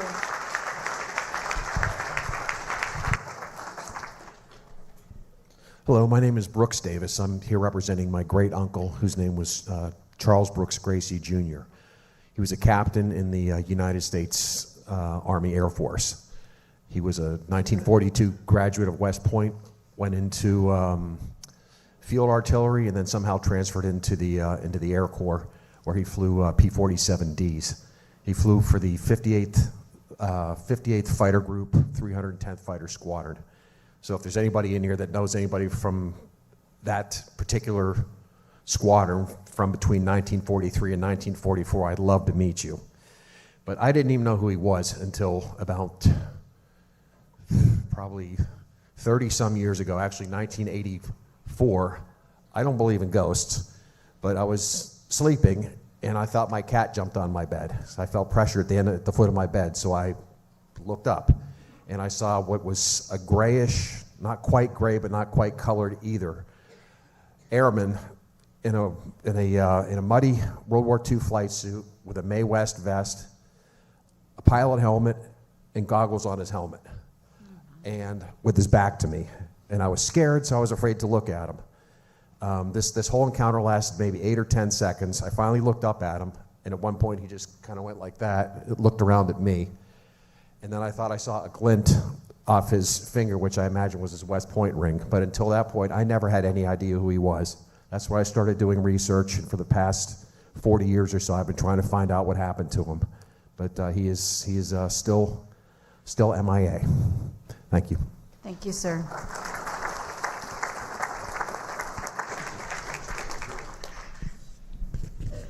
Hi, my name is Henrietta Ellis Edwards, and I'm here to represent my brother, who is Staff Sergeant William Ellis Jr. He was missing in Vietnam in June of 1966, and we didn't have any information about him. They couldn't give us any idea what had happened. We were told that he was rushing toward a wounded soldier, and he just disappeared. So we are praying now that with the DNA and everything, that if he is deceased, that we'd be able to bring my brother home. Thank you, ma'am.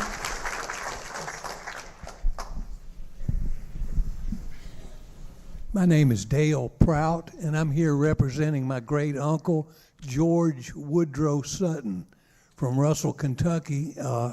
He grew up in a family of Chesapeake and Ohio railroad people. And he was born in 1913. He was on his third enlistment when he went down on the USS Arizona.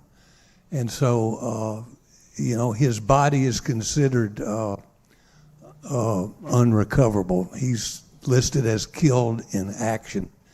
But I also wanted to say something about my dad. My dad was in the Navy, as I was, and my dad was a World War II veteran, and he was on PT 191, and he saw a whole lot of action in World War II.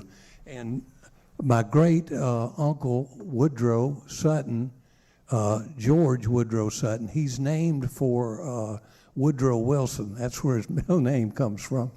They like to put presidents' names in there. I've got another uncle, his Henry Arthur Sutton. But anyway, I just wanted to speak his name. Thank you very much for everything you do. Thank you, sir. Right here.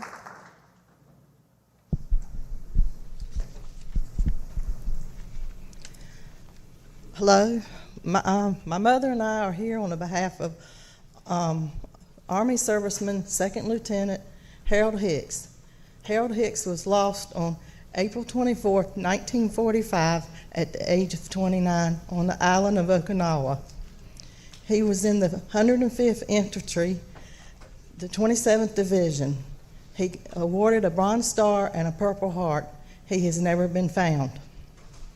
He was the only child of WW and Irene Hicks. My mother is his only child. I'm his granddaughter, and Harold's father wrote letters to the Army asking for information about his son. The letters he received back didn't have much information on what happened to Harold. He didn't stop trying out to find out what happened to his son until his death.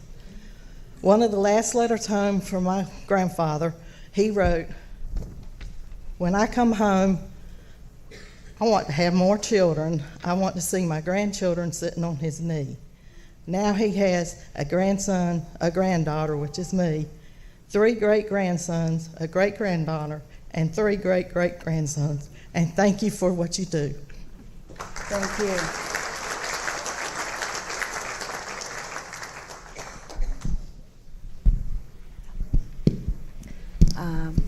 Hi, my name is Catherine Musgrove.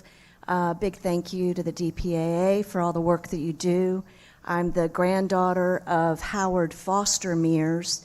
He was a pilot of the privateer in World War II and was shot down by the Japanese off the shore of off the coast of Singapore. We do have an idea of where that plane went down. We also are very fortunate, we know his last words. He said, "Thanks for sticking with me," to the other planes that were accompanying him in the mission. I look forward to learning more about the case today. I think it's incredible that we get a one-to-one meeting. I'm very proud of the work that you all have done for us, for all branches of the service, and it's just very humbling to be amongst all of you today. Thank you. Thank you.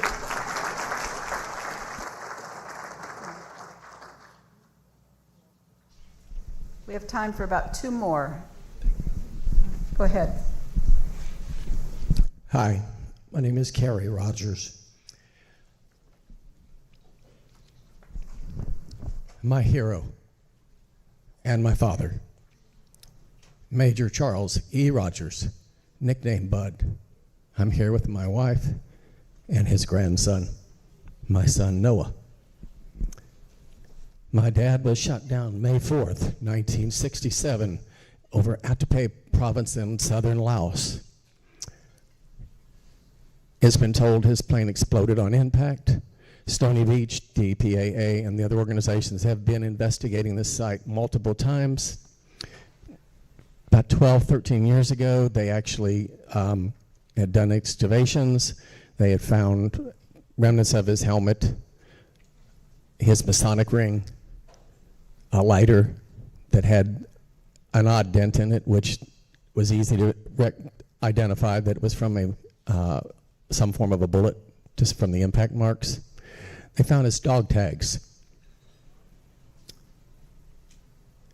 They have many accounts of his crash site and people who came upon it after shooting it down, including the battalion, the anti-aircraft battalion that shot him down. They identified when they approached the crash site that the pilot was dead. His head had been severed off, unfortunately, to tell you that, his arm. They stripped remains from him, his watch, a ring, and other items, I've been told from reading other reports. One person supposedly had buried his head in the base of a tree, which unfortunately is no longer there. He's on the top of a hillside. There's very little debris left there. It's been investigated. They've tried many times to identify his body, to find any remnants. I'm here to remember him. He served in the Navy during World War II, reserves in Korea. So he gave his life to this country. You all are here to remember your heroes, as I remember mine. I've been told that there's a possibility that they will close his crash site and stop recovery attempts. I beg you not to do that. I beg you to keep searching and bring him home. Thank you. Thank you, sir.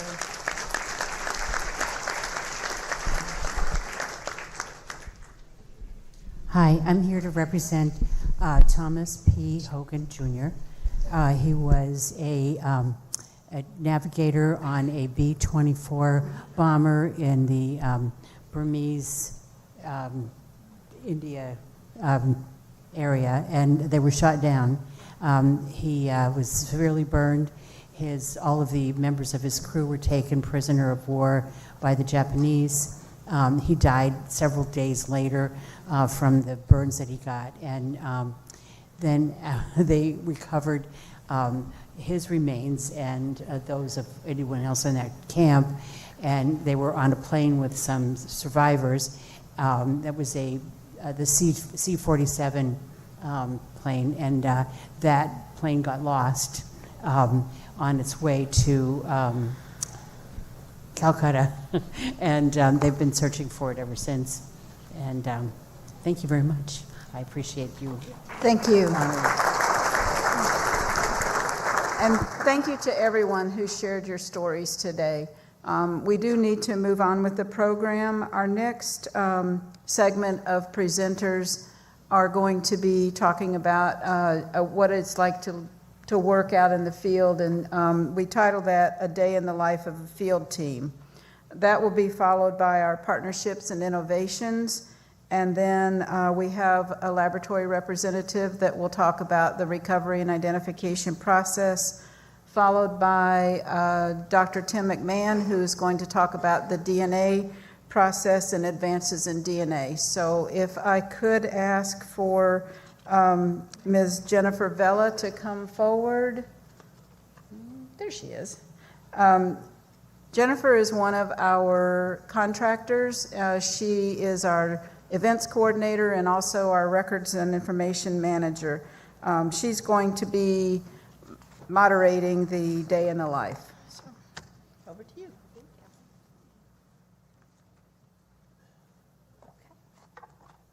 Thank you, everyone.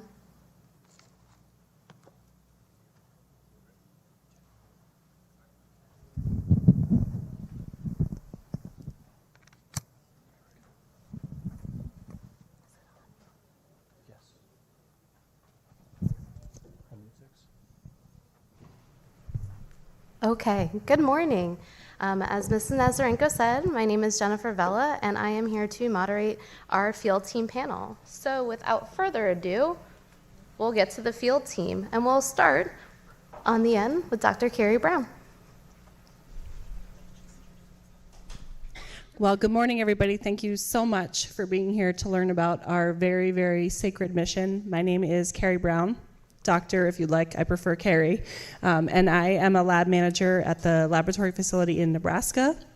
I did used to go into the field at one point before I managed the cases, so I'm here to talk about that portion of my experience in my job. Good morning, everyone. I'm Captain Sabrina Hewlett-Calhoun. I'm currently stationed at Joint Base Pearl Harbor Hickam for DPAA. I've been currently in the military for 13 years. I specialize as a 90 Alpha logistics officer and serving as a team leader for DPAA.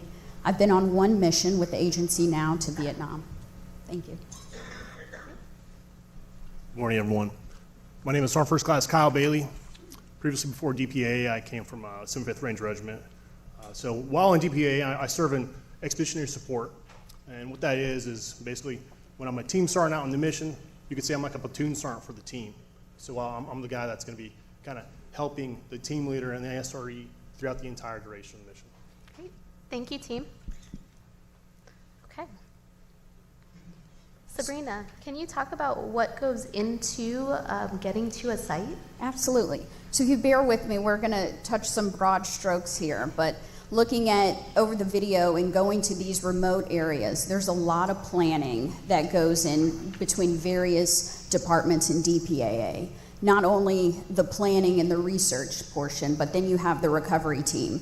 So if you look on the videos, or excuse me, the pictures here, the logistical portion of what goes into everything that we're bringing from the Hawaii office off to these locations. I mean, you're packing your operational variables, your tents, your cots, the things you don't think about until you're halfway in the air, like trash bags.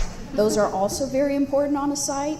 And then also coordinating with your SRE who have these giant things, like large contraptions called a total station that they make us load onto these aircrafts. And as you see, that was from our previous mission. Actually, myself and Sergeant First Class Bailey went on carrying off of our supplies and everything that we have that's going to last us for the duration of the mission.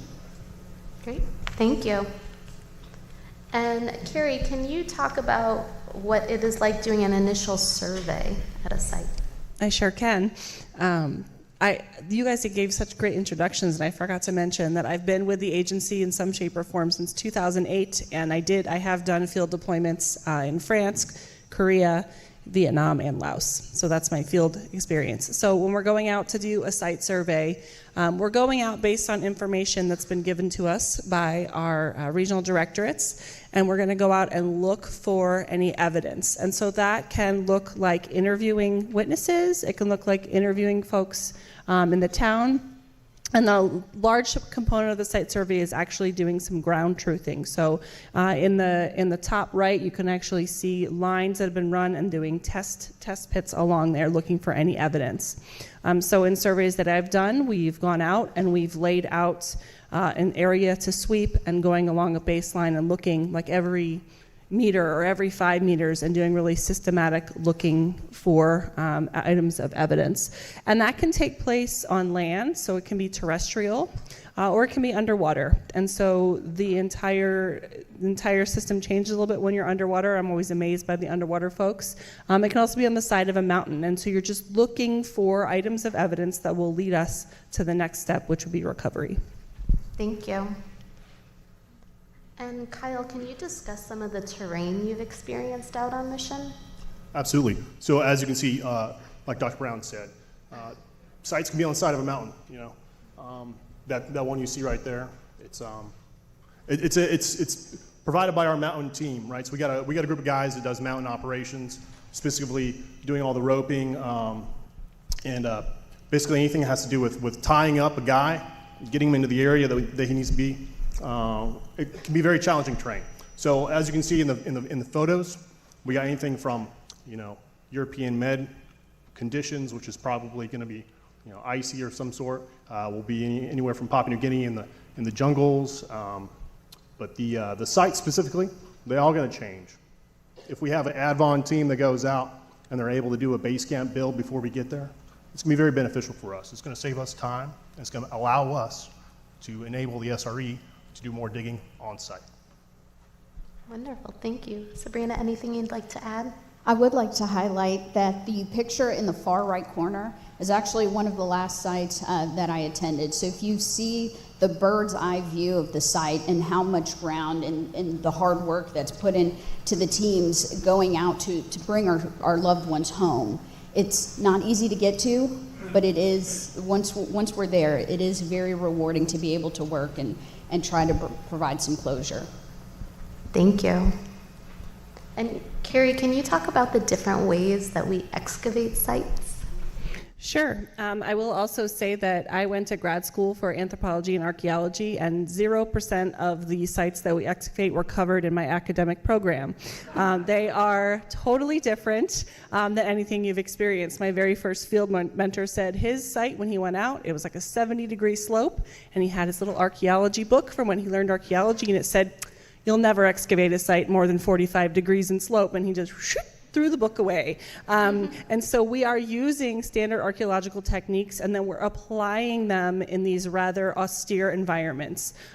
So a lot of the times we're talking about setting up on a slope and then mitigating what's happening with downslope, and we can be using mechanical excavation, we can be excavating by hand. And so there's just a lot of different ways that we're approaching the site based on the type of incident that we're looking at. So you're going to approach an F-4, a fast-moving jet, different than a B-17, a slow-moving bomber. And then we're going to, in all the cases when we're excavating, we're going to lay down what is essentially a piece of graph paper somehow onto the landscape. And you can imagine if it's flat, it's easy to lay that imaginary graph paper down and go grid by grid.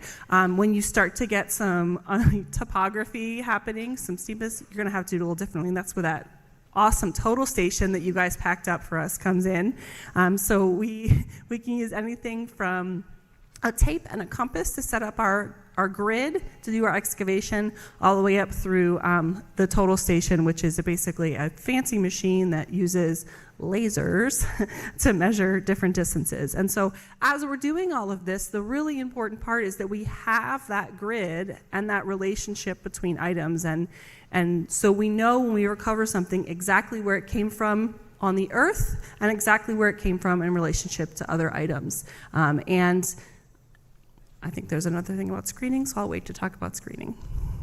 Great timing. Can you talk about screening, please? I would love to talk about screening. So as we're excavating through, the most common excavation strategy we're going to use is a type of block excavation strategy. So usually our standard is a 4x4 meter unit. Everything that comes out of that unit is going to go through a screen, and it's going to be looked over for any evidence that might come out. That could be life support items, other material evidence, maybe dental or osseous skeletal remains. And so there are a couple different ways you can do it, and a lot of it depends on where you're at. If you're at the top of a mountain and have no water source, you're not going to use a wet screening system. But essentially, we're taking a 1/4-inch wire mesh and we're putting any sediment that we excavate into that mesh, and we're shaking it, or we're using water to then wash the sediment away and see what evidence remains. So you could see in the center, bottom center there, that's an example of the high-powered wet screening station. Really, really high water pressure. That works great for clay. Specifically, Southeast Asia has a lot of clay. And you come back from Southeast Asia and all of your clothes are that same color clay forever. So if we can use that, that's a great way to do it. If you have a sandier or a loamier soil, maybe you would encounter in Europe, a lot of the standard shaker screens will work.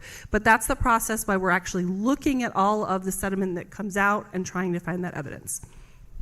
Thank you. And Carrie, what is it like to be out in the field? What are some of the luxuries that you've experienced? The luxuries. In Laos, I got to have my own tent. That was very nice one time when I went. And so, when we're talking about the environments and getting ready for environments, there's lots of different places that you have to go. And so one of my more memorable guest house experiences was not great, but everyone else got to set up in a tent city outside, and all the ladies had to go inside where there was no air conditioning and some questionable mattresses. So we just camped inside the guest house in that situation. But a lot of times we're base camping or bringing our own food in, or if you get lucky, you get to stay at a hotel for a couple of nights. That's pretty nice. Great, thank you.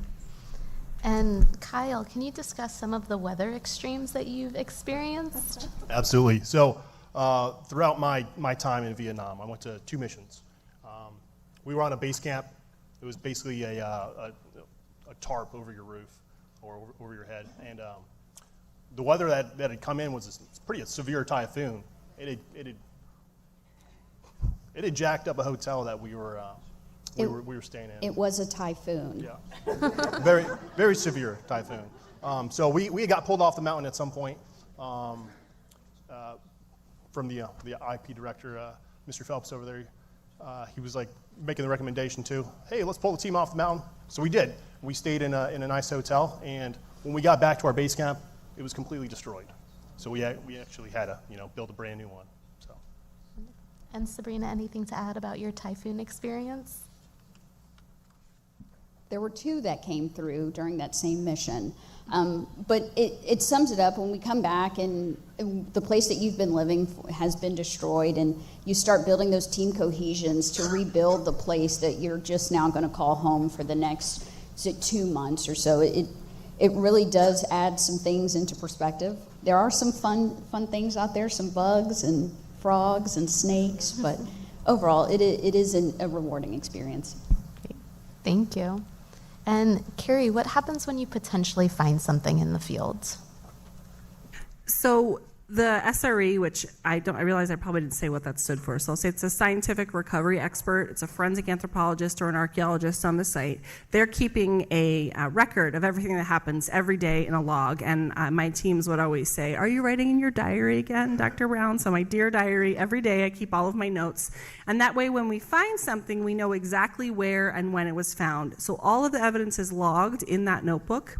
And all of the evidence is actually reviewed by a couple different experts on site. And so we'll have a life support investigator looking at life support, and then we'll have the anthropologist and archaeologist looking at other material evidence and skeletal and dental elements. So that is actually collected, and it's bagged by exactly where it was found. So it goes into a little plastic evidence bag. Everything's labeled on it with a Sharpie, yes, specifically the Sharpie brand, because that's the kind that stays forever. And then we actually internally label it too. So it's in 2 places, that's bagged, and then it depends what country you're in. You might go through something called a joint forensic review, where you review the evidence with that country's scientists, or it might come directly home, and then it goes into one of our 2 laboratory facilities. So we have a laboratory in Nebraska and a laboratory in Hawaii, and that evidence will get all collected and then brought back. Thank you. And Sabrina, what goes into the end of a mission or closing a site? So closing a site, it's very much a collective effort from the team sergeant to the team leader to the SRE. It's the SRE and the team leader and the LSI working together to make sure all the evidence is labeled. We have enough materials to go ahead and bring that back down to whatever site, from whatever site that we're at. And then the team sergeant really working or moving the team personnel to closing that excavation area in which we're working in. So in that bottom left corner, bottom left, that actually shows how we close a site. After we've excavated a site, we sandbag the walls so there's nothing can fall over into it, and that allows the next team to be able to come back and see the excavation process over teams that have gone prior to. So it's really a collective effort in gathering the materials, making sure everything is properly labeled, and closing out that site. Great, thank you. And then Sabrina, what are some of the interactions you've had with local workers or with the host nation? So if you can imagine being into a location where you have some host nation local workers that are helping you, you all don't speak the same language. So it's a matter of using your linguist that you have on site between the relationship, your SRE, your team leader, and your team sergeant. You develop relationships with the host nation that are helping you complete your mission. So as you're coming off the site, you have the opportunity where you can take team photos, and that allows everybody, not only yourself, but those people on the team and those augments that have helped you and your host nation really take a full picture of everything and the work that has been accomplished over the last, we'll say 30 plus days. So that's actually a team photo that we took on our last site. And then to the left of that is some of our team members, to include some First Class Bailey, with the helo support that we had coming off of the site. So it really is, it's a collective effort amongst a lot of personnel that come out and help. Kyle, anything you'd like to add? Yeah, the only thing I'll say is while we're closing that site, right, so we're moving gear off of the base camp or the mountain, and we're shifting it to either go back to the detachment or our higher HQ, wherever that's at that point. So there's a lot of big moving pieces and coordination that does happen, and it's mainly on the team leader, I'm gonna say. But yeah, there's a lot that happens at the end, and then we're stacking sandbags all day. That's basically all we're doing for the last 3 days, stacking sandbags high. So yeah. Thank you. And then lastly, Sabrina, let's talk about the journey home. So the journey home, there's a group, most times it's 15 personnel. There's tired hands, tired bodies as you see them laying on a hammock in a freezing cold C-17 flying back. But just because the mission on the site has ended, the mission is not complete. It's just advanced to the next level. So we bring those remains home. We're able to honor those fallen with an honorable carry, and then they will go onto the lab, to where the lab will continue advancing the mission to be able to bring closure to families. Great. Thank you. Thank you, team.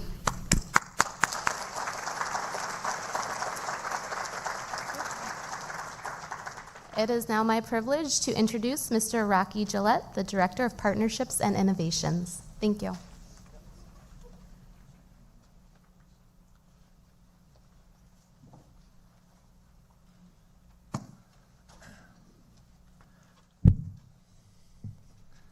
I'm a little taller than Jen, so I'm going to push just this. Good. Hi. Good morning. I'm Rocky Gillette, and as noted, I'm the Director for Partnerships and Innovation with the Defense POW MIA Accounting Agency. I'm a little old-fashioned, so I've got my typed-out notes, and then I edited them a little bit. My writing is horrible, and my eyesight is failing, so if I miss a beat, give me a little grace, please.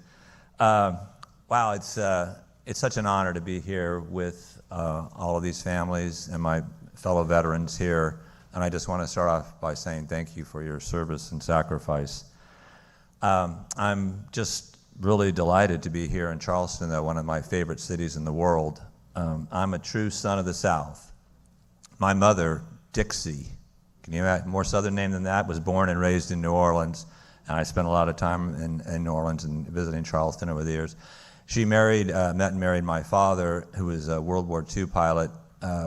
He was in flight training at Pensacola, So they met here in the South and, kind of got married in a fever, as the song goes, right just before he shipped out for World War II. She lived to be 102 years old. Her favorite drink, being from New Orleans, was a Sazerac. You ever had one? Try one. They're good.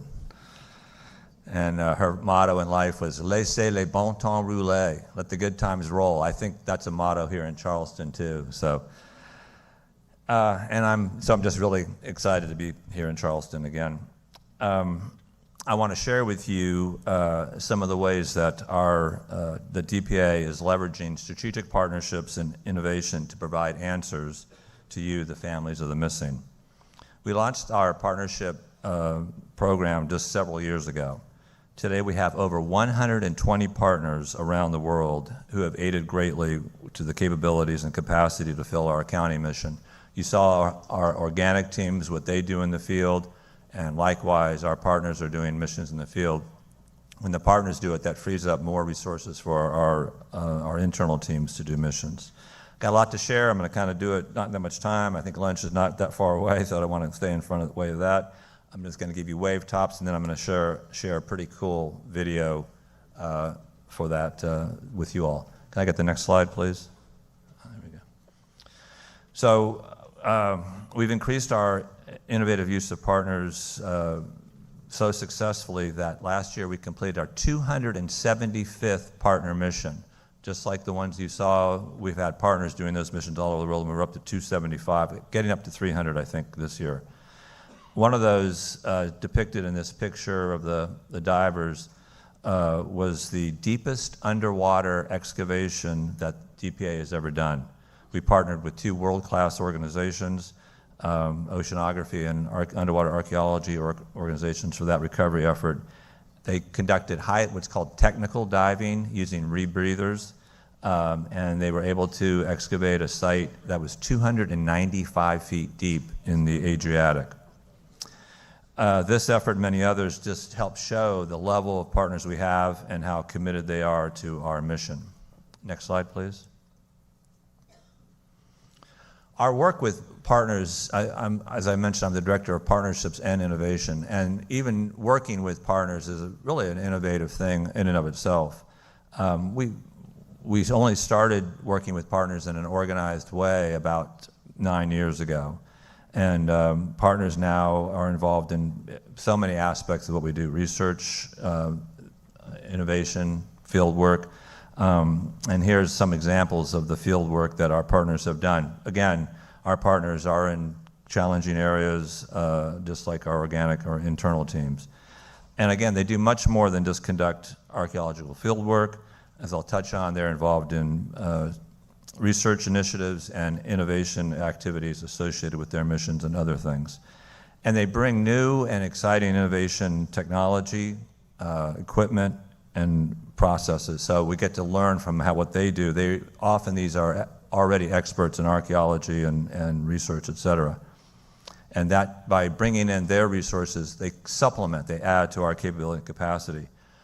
There's also been a really kind of an unexpected benefit that came from partnering that I didn't think about way back when we started this. Through this effort, we have university students, volunteers, different organizations who go out on the missions, and they learn about the sacrifice of those who paid the ultimate price. And it resonates with them so much. So one of the benefits is that so many thousands now of volunteers have become familiar with this mission. And one thing we've seen too is that they become equally passionate about this. If you were visiting an internal team on a site or a partner team, you would see that same level of commitment and passion, whether it's the extremely challenging, hot or cold climate, they're out there doing it all day long. And because of this, they continue to volunteer for other missions. They actually go out and raise money for their missions. They've gotten very involved in that. And again, they bring new ideas and suggestions so we can improve. Next slide. So our partner development program ensures that we have really good partners that can conduct these complex missions all around the world. We engage in very extensive internal collaboration to make sure that we understand where there are needs and gaps, and then we find partners that can try to go after those requirements. We consider things like the partners in identifying a partner for a particular mission. We consider where they're located. If a partner is already overseas, that means they can get there less expensively. They might have good host nation contacts, so that's a consideration. And then, of course, what kind of equipment and resources do they bring to the fight? And we analyze all that. We analyze all that, and we determine which is the best partner for a particular mission. And as I mentioned, the partners sometimes raise money, but regardless, they really do these in a low-cost way. They put multiple people in a room or in tents. And so generally speaking, our partner missions result in lower cost for the agency. Next slide. So research is critical to our, I'm sorry, I think I'm one behind. Can you go to one more? There we go. Research is critical to to everything we do, both for our internal activities and our partner activities. And what we've been able to do with partners is by bringing them in, they can do more of the foundational, long-term, complex research that underpins so much of what ends up resulting in a recovery effort. And that then, again, frees up our internal data analysts and researchers, some of the folks you all are meeting with here, because they have this supporting research from our partners. Research is really interdisciplinary. And so it's constantly evolving how we do it. Partners bring in skills from multiple areas, geospatial referencing, data archives, AI. So they really do add quite a bit of capability. One of the most successful research programs we have is what we call the Hub and Spoke program. We set up a network, a nationwide network of universities and other institutions. The World War II Museum participates. These are organizations that have PhD history doctorates who have, again, the geospatial, all these different expertise. And we have a PhD fellow with all 16 of these different hub and spoke networks. So they're out there every day researching to support our mission. And next slide. But certainly we do terrestrial field work, just like the internal teams that you heard about. And these photographs just showcase some of the different, and I just want to point out, in 2024, we did 33 terrestrial field operations with partners in 14 different countries. And these photographs showcase some of the environments that we're in.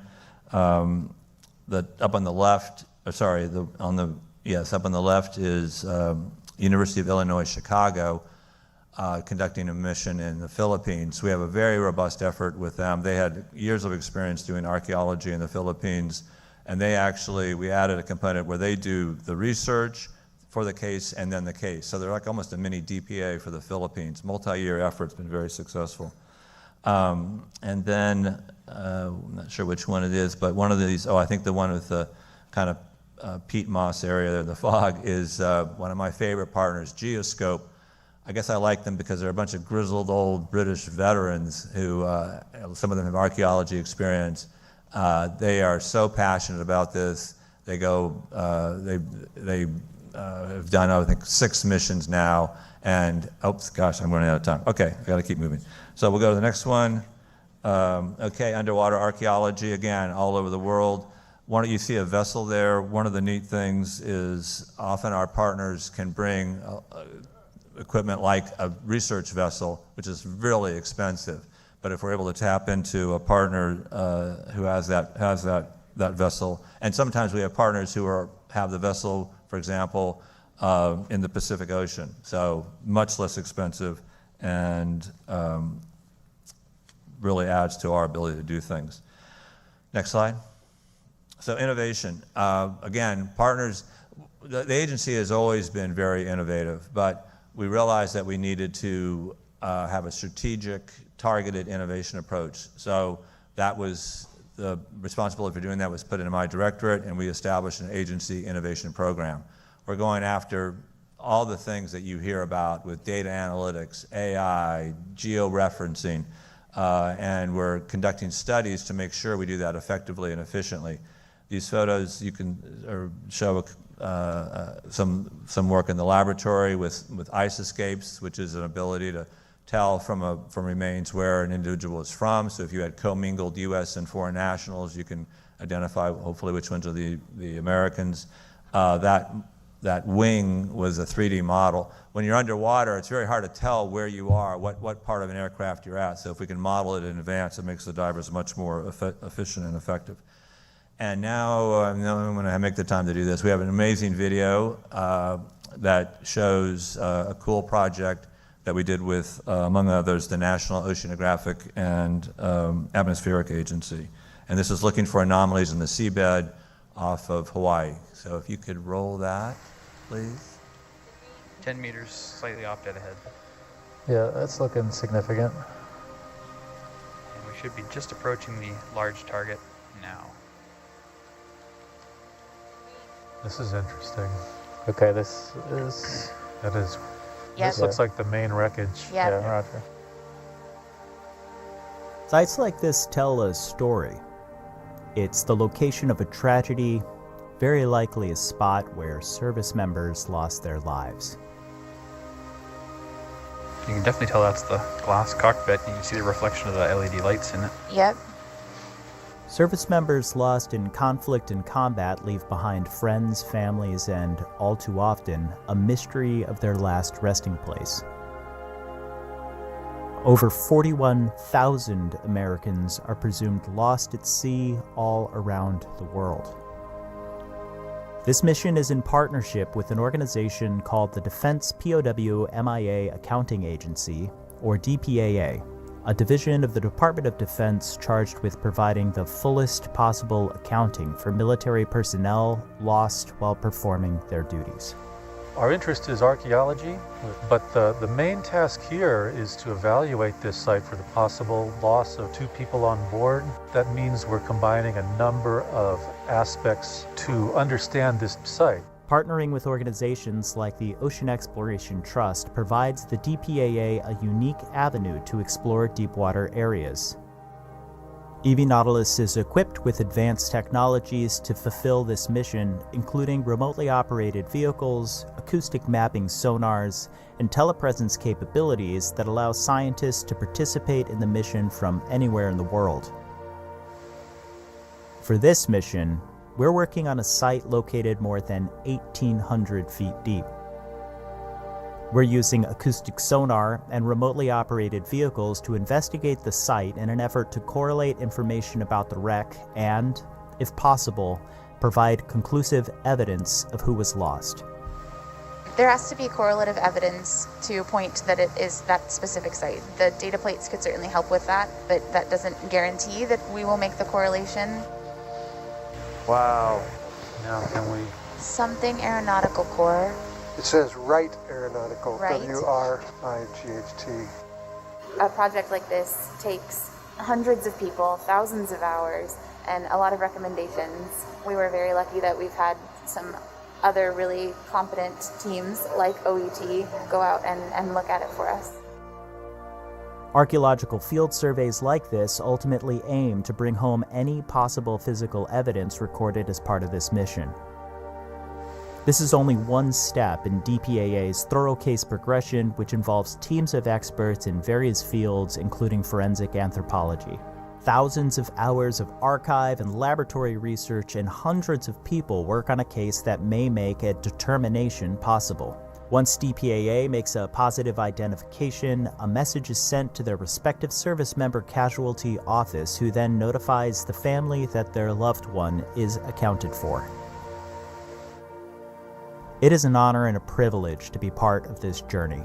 Learn more at dpaa.mil, where updates about this site and hundreds more around the world are announced.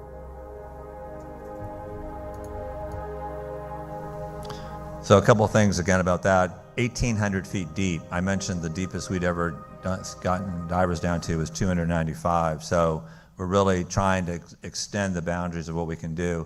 and the cost sharing. So we were able to use their vehicle. What that would have cost, I can't even imagine. But so we constantly strive to find partners who can bring in this capacity, these new things, and at low cost.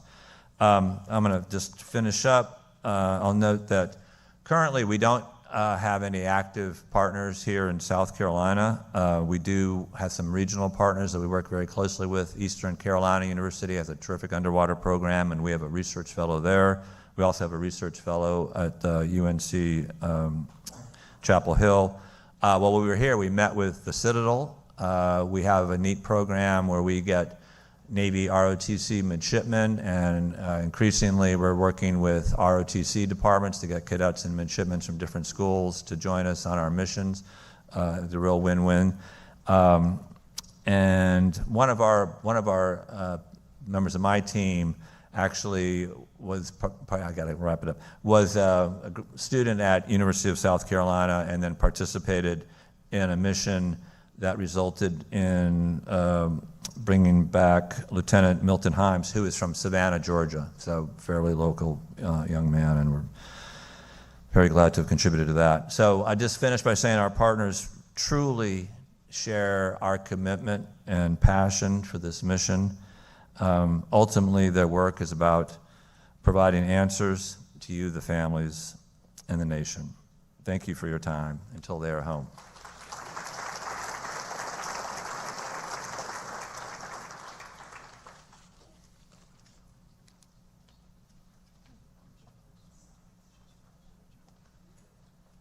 And next we'll have Dr. Carrie Brown to talk a little bit about the recovery and identification process. Carrie?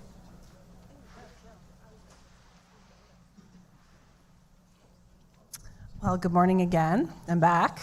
I'm Dr. Carrie Brown. I am a laboratory manager at the Nebraska facility. I'm also a forensic anthropologist by training, got my PhD at the University of Florida, so go Gators. It's touch and go. There we go. All right. I got a couple. Great. So I'm going to talk to you today about a little bit more about the field and then what happens when the remains and other evidence come into our laboratories and how we work through all the process. So here's our outline. Field operations first, lab operations, ID process, and then special projects. So many of you may actually have a loved one that falls under one of our special projects, and so we'll talk about that as well. So field operations. We talked a little bit about our recovery teams previously, and so we conduct ourselves as DPAA archaeological recoveries all over the world, and we also, as Rocky just told us, work with partners all over the world. Every single time we send a team out to the field, whether for investigation or recovery, it's something that is informed by our own research and our partners' research.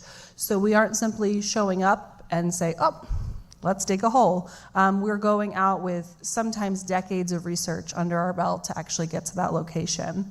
If we're doing it organically, that means it's a DPAA team going out, and we are led by, the excavation portion is led by a scientific recovery expert who is a forensic anthropologist or archaeologist. So that's one of the ways we can get evidence into the laboratory. Another way that many of you will hopefully be familiar with is our disinterment program. And so a disinterment program looks at remains that are buried as unknowns, and they're actually buried under an X file and not aliens, just that's how they call them. I tell that joke now to my high school groups, and everyone looks at me like, what is this old lady talking about? The 90s were a great time. And so all of the documentation for that unknown set of remains is contained in an X file, and we have a team of experts across the laboratory in Nebraska and Hawaii, and then our regional directorates that actually look at all of those files and come up with a name, names of people that could potentially be related to that, and then they are disinterred. So they might be disinterred from the National Memorial Cemetery of the Pacific in Hawaii, or the Manila America Cemetery and Memorial in the Philippines, or one of 14 ABMC cemeteries in the Europe region, that includes one in Tunisia. So those are two of the ways we get evidence and remains included in that into the laboratory. We also occasionally get unilateral turnovers. Unilateral turnover is someone finds something that they believe to be related to one of our incidents and turns it over to us. One of my more memorable unilateral turnovers is a gentleman in the Netherlands was digging in a new spot in his garden and found a paratrooper. So the Dutch have their own recovery and identification unit, and they worked on that and sent him home with a lot of the background research, and we were able to pretty quickly identify him. So that's not how it happens a lot of the time, but it's an example.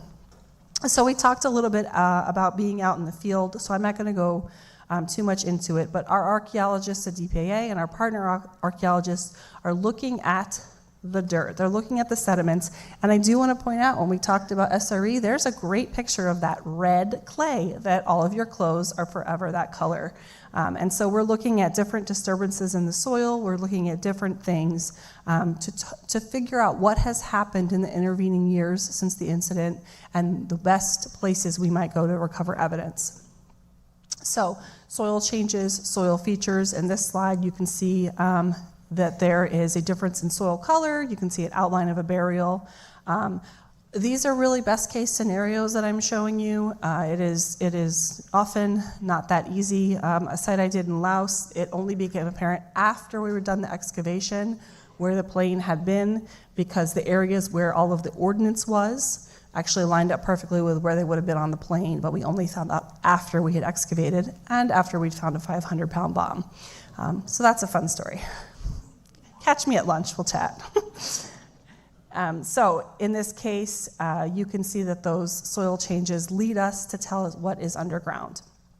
We also talked about this earlier, and this is the spatial control via our grid system. So the easiest way to think about it is a giant piece of graph paper. We're laying it over the ground, and then we're producing a map, which you can see on the right-hand side there. And that map will tie every piece of evidence we've recovered back to its location on the site and back to the location of where we found in the world.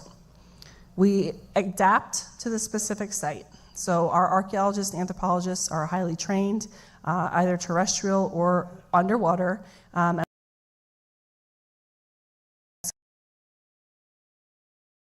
They're in great, that's not hand excavation. In our disinterment program, we're looking at the primary source documentation, the X file, and we are then proposing for identification proposing for disinterment certain sets of remains from cemeteries. So if you received a call from your service casualty office asking about donating DNA, that is part of this portion of our work. So we are coming up with lists. In order to be able to disinter remains, we need to have a certain number of means of scientific identification. The most common for us, as you'll hear from Dr. McMahon, is going to be DNA. And so we're looking for those family reference samples. So we are out in the field, we're disinterring remains. Whatever we have comes back into the lab. We have 2 laboratory facilities. Both of those facilities are accredited, so we adhere to a really, really high standard for all of our work and follow a lot of really important guidelines. So on the left is the main lab floor at Joint Base Pearl Harbor Hickam, and on the right is the green is gone. I'm happy to say that wall is no longer that green color. It is a nice, different color. I think it's white or blue. Either way, it's not green. I will never leave a fallen comrade there. That is our facility off at Air Force Base in Nebraska. So we talked about archaeology.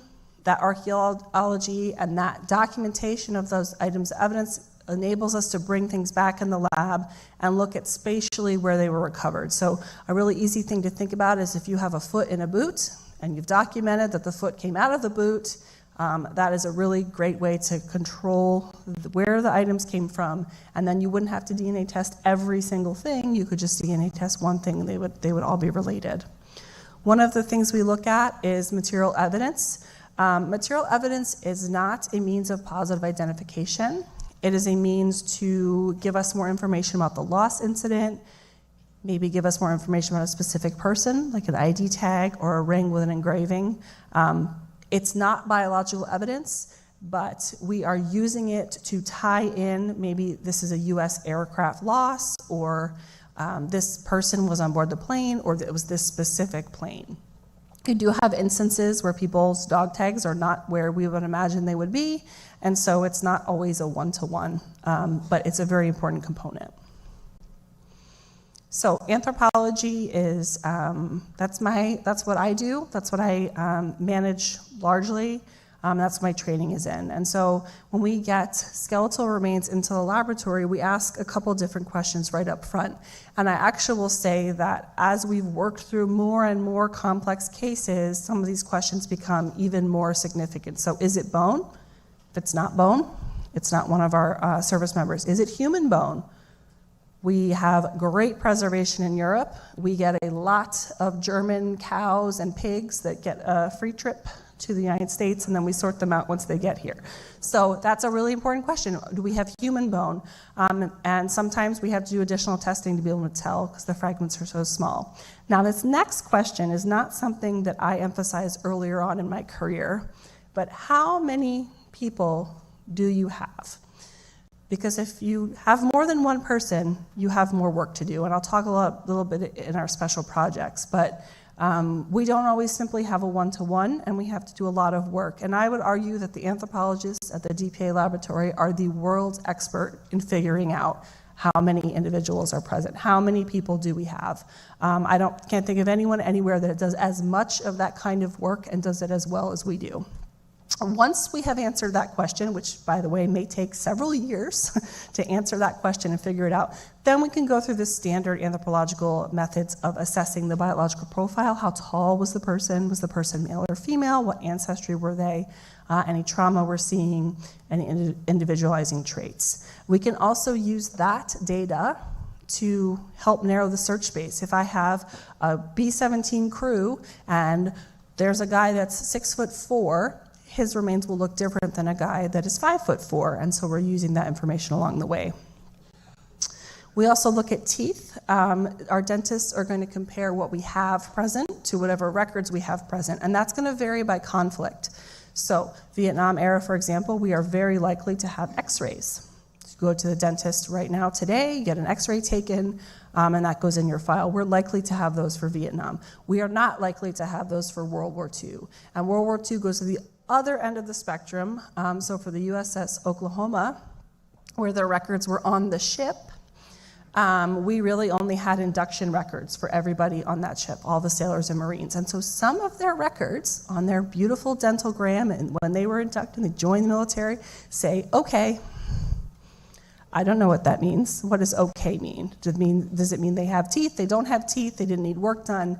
And so that's not very helpful when we're trying to come back 80 years later and match teeth. And so that runs the gamut from, like I said, an individualized x-ray to a dental chart that just says okay. We can also do radiographic comparison, and I love when Rocky talked about our agency being very innovative. This is something that was born out of our inability at first to get DNA from remains from the punch bowl in Hawaii. There were a lot of complications and challenges, and so we started this program to see if we could take the remains that we have, and we could compare them to chest x-rays. So everyone, for example, that went to Korea would have a chest x-ray for tuberculosis. Nowadays, we just get a little mark on our arm, we check it, and we're good. But they would have a standardized, in a standard position, chest x-ray so that we could then take the lower neck and upper back and our clavicles and actually overlay them and compare and try to exclude folks that way or make a match. And so that is one of the coolest things that's happened even within my lifetime at the agency in developing that program. And we also now apply it to World War II where we can. So isotope analysis is another really brand new technology we brought online. And that simply is you are what you eat. And so our isotope manager will tell you that Americans look like bags of Fritos because we eat so much corn. So lots of corn in our diet. So we look very different, for example, than someone in Southeast Asia who's eating a lot of rice. And so we can actually distinguish, we can actually look at where we think a person might be from. in terms of diet. And then we're also starting to develop some programs for some heavier isotopes to talk about where people were born, where they lived, which can also help when we're trying to answer the question, are the remains a U.S. service member or not? Okay, so identification process. We go through all of these overlapping lines of evidence. And this is kind of my view of the case, right? And every analyst has a different view of the case. But as I'm managing the case, I'm seeing all of these different parts. And what I need to get to propose to our medical examiner, who makes all of our medical legal identifications, I need to say to her, this set of remains and this batch of evidence matches this person to the exclusion of all other reasonable possibilities. And that star in the middle, it represents that. So whatever lines of evidence I have, I'm gonna overlay them until I get all the other reasonable possibilities out. And so, for example, for the Oklahoma, that looks like a very specific list of people, and I don't need to compare people that were lost on the Oklahoma to people that were lost in Europe. That is not reasonable. And so a lot of the work that we do at first has to do with getting as many people out of the equation so that we can overlay the evidence. Over all of that, we have a robust quality assurance program that ensures that everything that we're doing is the best that we can do it for you, our families. So, how much time? Okay, great. I'm going to keep going. Yes. Love it. Okay, so I'm going to talk about a case example from Korea, and then I'll go into our special projects. And so the part that I was just talking about, overlaying everything to the exclusion of all other reasonable possibilities, is how we approach all of our cases. So Korea also has its own project. So the Korean War Identification Project is its own separate project with a dedicated team. So the numbers are general numbers. It's probably less now, but this is the slide that we have. So about just under 8,000 MIA. And then we go to the historians, and the historians tell us specifically what was happening when these remains were lost, which will be in the X file. And so once we get through the historian portion, they tell us 71 soldiers are missing from that engagement at that time where these remains were recovered.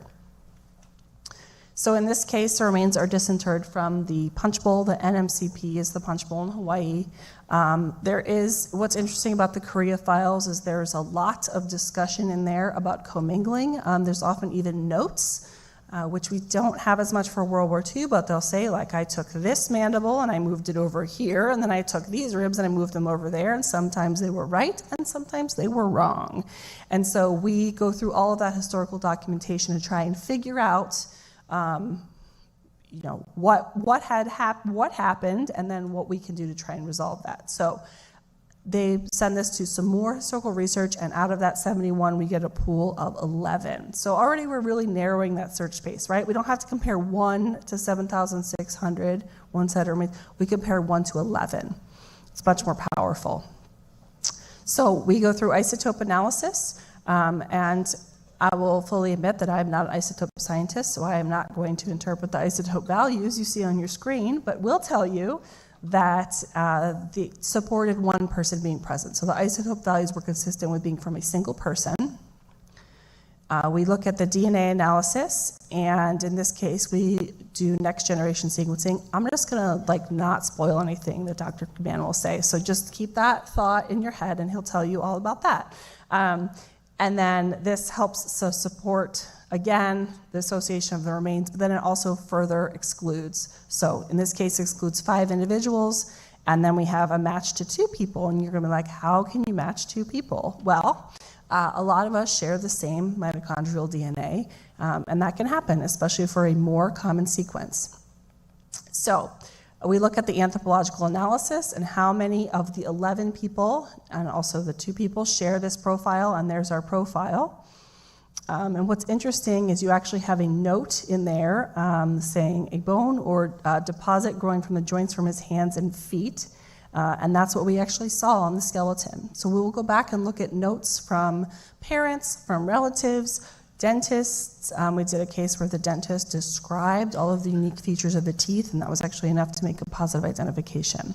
So how many of the people have antemortem dental charts that fit this dental profile? So there's our dentist comparing it down, and we get down to, here you go, more dental comparison.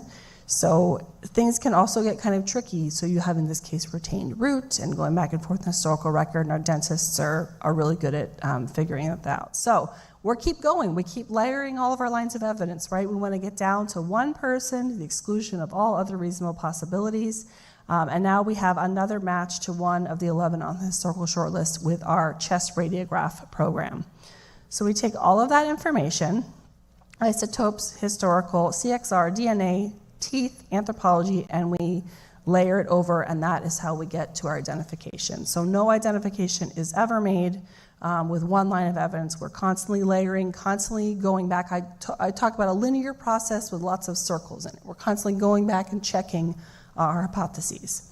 So real quick, a lot of our work is actually focused on special projects, and a lot of them are commingled. So if we think to the, I'm pretty sure the one on the right is actually from the Oklahoma. So if you look on the left, that's a single person, one person there, one person buried, everything is one. If you look on the right, every color that you see represents a different DNA sequence. So you have what looks like a single skeleton, and every color is a different DNA sequence, and that is something that our teams then will go and tackle and work on sorting those out. Here's just a quick list of all the projects. I won't go through all of them, just a list so you have them there. And then here's Cabanatuan, who's an example of Cabanatuan and Common Grave 717. And that's just one of the common graves associated with the prison camp. And you can see that a single accession typically has 2 to 8 different DNA sequences. And so that's something else that we layer on top. Here's our Oklahoma example again. We have at the bottom right what looks like a single disinterment, and then that diagram at the top, that's all the colors of DNA sequences that we have. We actually finished this project in December of 2021, and we had 362 individual identifications, which is a 92% individual identification rate. So I like to brag on our scientists because that is a huge accomplishment to get that many individual IDs, and they did it in about 6 years with help, of course, from AFME's AFDIL. So to sum up, everything we're doing is using multiple lines of evidence. We're working with lots of different partners, and we need the data from both sides, the postmortem data, so the remains they have, and the antemortem data, the remains of the service member before death. And so we match all of those up to the exclusion of other reasonable possibilities. And I'm going to say, because the slide got updated to say, in 2025, we had a record year, and we accounted for, first time, 231 individuals.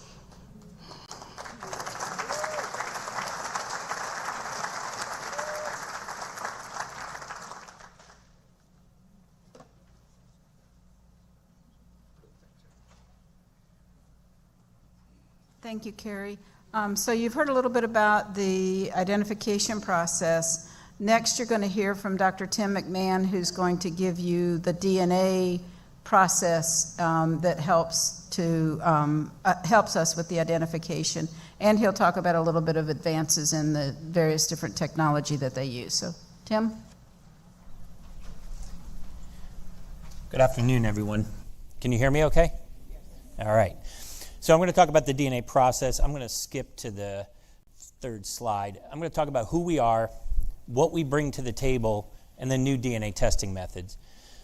But to get there, I want to talk about some misconceptions that are out there that have been published, saying donate your or upload your profile to Ancestry.com or Family Tree to encourage the government to use new testing methods, or that we only have a limited set of DNA testing methods online, or that we use antiquated methods. Hopefully by the end of my talk, you're going to see that none of that is true. Who we are the Armed Forces Medical Examiner System. We've been partnered with the DPAA since 1991, and we are accredited just like Dr. Brown talked about. We actually are going to be assessed to 963 standards in April for a full reaccreditation. Our accreditation last year, they went through that. We had one finding. So we are accredited just like your state and local crime lab. I put this up, these are the handouts in here, to show you that we are under a constant innovative mechanism. And the ones in red are world-adopted methods that we have published and brought online. Demineralization, big word, basically we get to dissolve the bone completely. And then their next generation sequencing methods. And we're going to talk about what we call the single nucleotide polymorphism. Biggest thing is, why does DNA take time? All right, anyone who's an NCIS fan or any of those type things, sorry, we can't do it in 45 minutes. We're getting close on the current day. There is an instrument I can put a swab in 90 minutes, get a profile. You're going to hear that the DPAA samples are as damaged as 40,000-year-old Neanderthal. We're not going to be able to do that. So why does it take time? Because I have to develop methods, and I have really great scientists who develop the methods because of how damaged these DNA is. The DNA methods you hear about in NCIS and all are meant for modern DNA samples. So we have to develop big work. What I want you to recognize is fit for use, right? My wife asked me, why do you have so many screwdrivers that are flathead from small to there? Fit for use, I tell her all the time. I want to have the right tool for the right thing. In your body, there are two types of DNA. There is mitochondrial DNA, and there are hundreds of copies of that. And then there's the nuclear DNA, which is like your hard drive, right? There's one hard drive, tells your DNA what to do. Mitochondrial DNA, you'll hear from people is, oh, why do you use that? There are common sequences. Well, 85% of the mitochondrial DNAs are unique. And then, like mine, I'm at 7%. But it's a great sorting mechanism, as Dr. Brown talked about. We can take that, we can sort, so that skeleton you saw all the different sequences in there, that's the mitochondrial DNA. Bottom line is you'll see we have 4 extraction methods. Extraction is basically how we extract or pull the DNA out from the cells. And then where your typical state lab may have one DNA testing methods, we have multiple online. Why? Because of that fit for use. So again, why so many? We don't know what the quality of the sample is. We don't know. Sometimes we know, like the punch bowl, it's chemically treated. Other times, Tokyo prison fire, it may have had a lot of insult from a fire. So we don't know what the quality of that DNA is. So the more tests we have on hand, the bigger our tool belt, the higher degree of success that we can have. So where a typical lab has one extraction method, we have multiple. And why? Because not every extraction method works. The ability to get that DNA works with every DNA testing method. So when you look here, that green, the demineralization mechanism that we talked about, dissolving the bone, I can get a mitochondrial DNA sequence almost 100% of the time for any bone.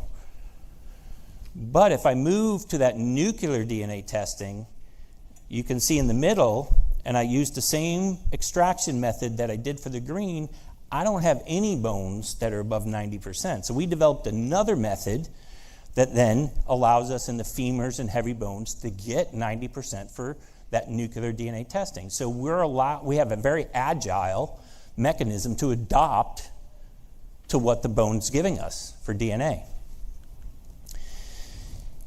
People always say, why are you using mitochondrial DNA?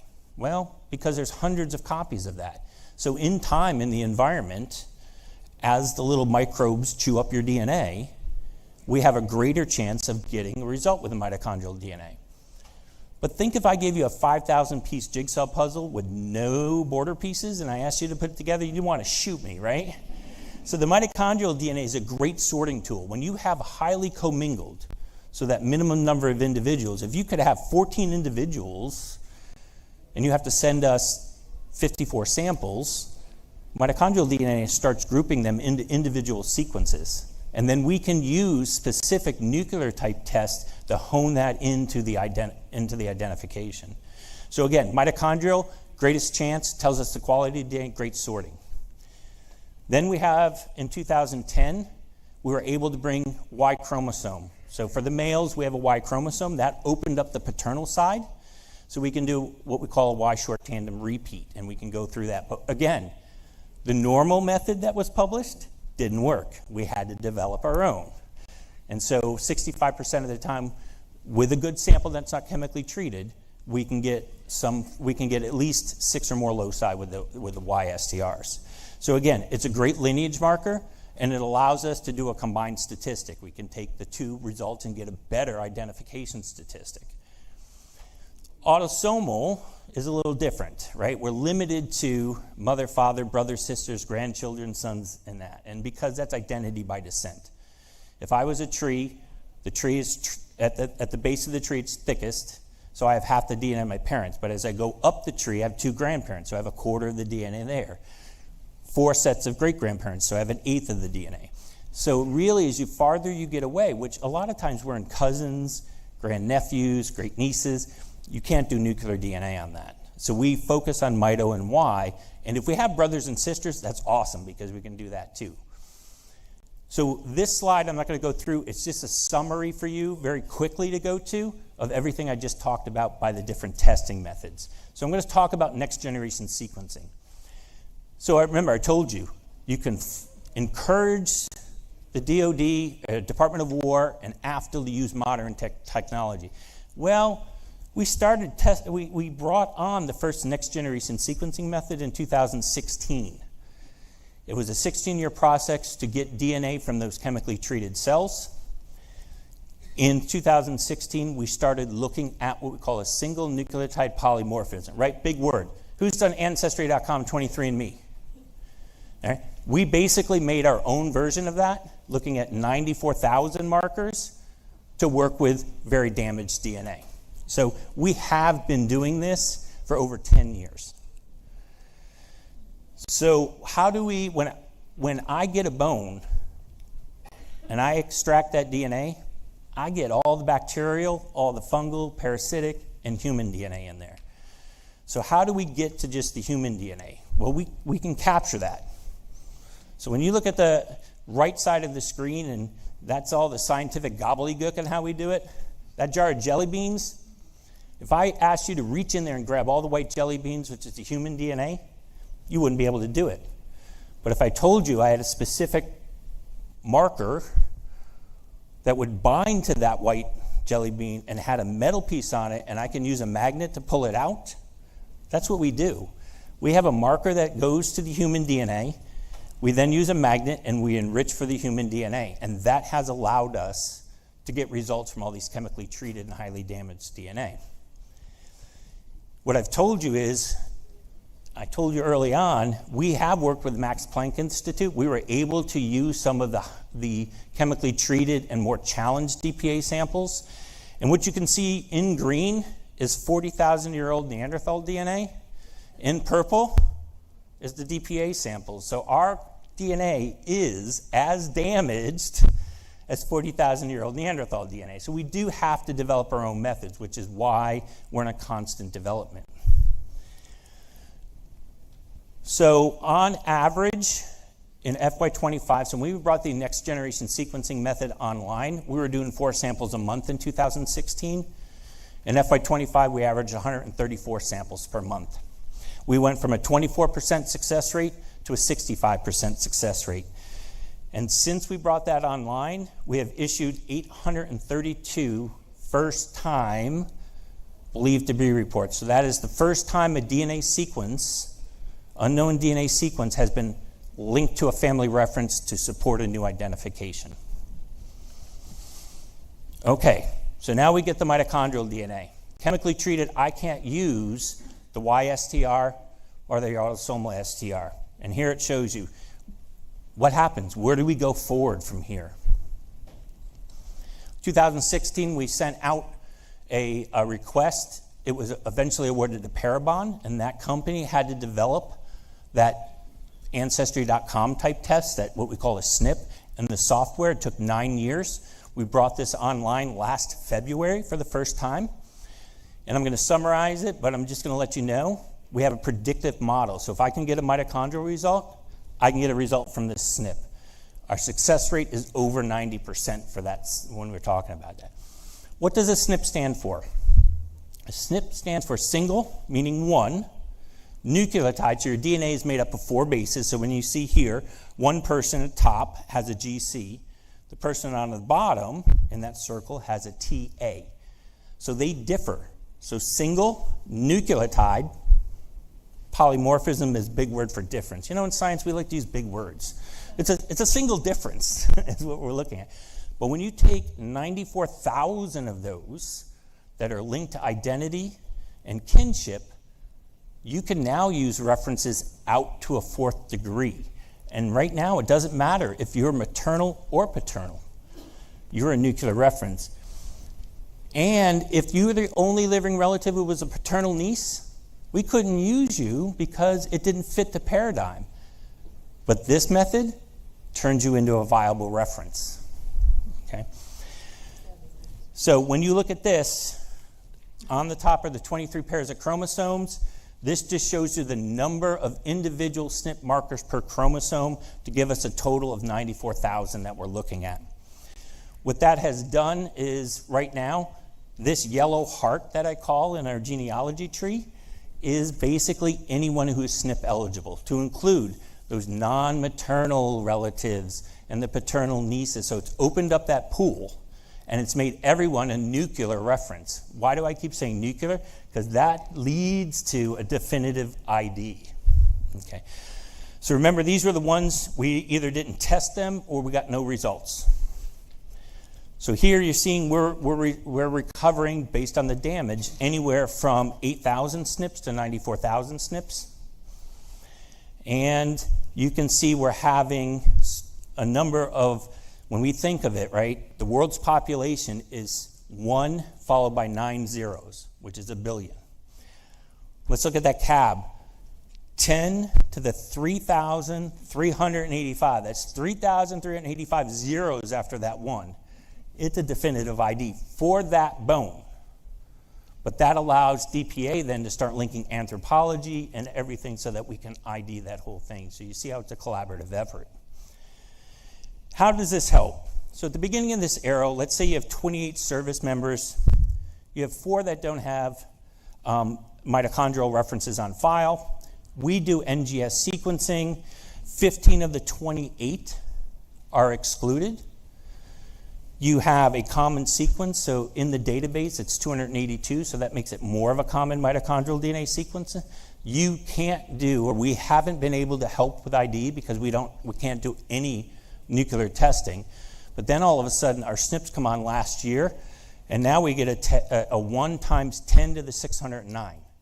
So now that is a definitive ID. So even though we don't have references for everybody, we're able to take that mitochondrial DNA reference that it hit to, use that, and make a definitive ID with that. So that's the value of this new method that's come online. We started in February 2025 with the first ID, and SNPs was Ensign Eugene Mandenberg. We have reported out since then over 285 casework samples with a success rate of greater than 95%. We have processed over 686 family references and issued 102 first-time named ID reports. So that's 102 IDs that will be made using this new method. And we are doing it more and more, getting people cross-trained. This, again, is a summary of everything that we just had a conversation about that you can refer back to as a single cheat sheet there. One of the new methods that we're looking at is, you've heard the cold cases in the news, forensic investigative genetic genealogy, they call it. It's how they solve. Well, what are we going to do when we exclude everyone? Maybe there's nobody living. Maybe he was adopted, and we don't know that. How do we do that? So we are developing a method to basically do that. We're going to take our SNP results, and we can upload them to one of the 2 searchable databases, and then we can look for associations for families and trace it back and potentially ID a viable donor for us. However, what this is showing you, the take-home message, commercial kits aren't working. Surprise, right? We're getting, at 2nd generation and on, we're getting, with a commercial kit, we're getting false leads, meaning that it's telling us they're related to this person and it's wrong. However, our method, which we're looking at, the 1.2 million, is giving us the right. So we are working to actively keep developing that. So we will have a mechanism to even help with assisting when we have no leads forward on that. So what does this mean to you? Our DNA testing is complicated due to the samples. It is case dependent. We have to have an agile toolbox to flex. We don't have a limited testing set. We have multiple testing kits that many labs don't have the capability. So our NGS, mitochondrial DNA, and SNP, we're the only labs, forensic labs in the world who can do that online. One of the things that I can promise you is we will continue to be a leader, and we are constantly developing new methods based on what is coming out of the field. So with that, thank you very much.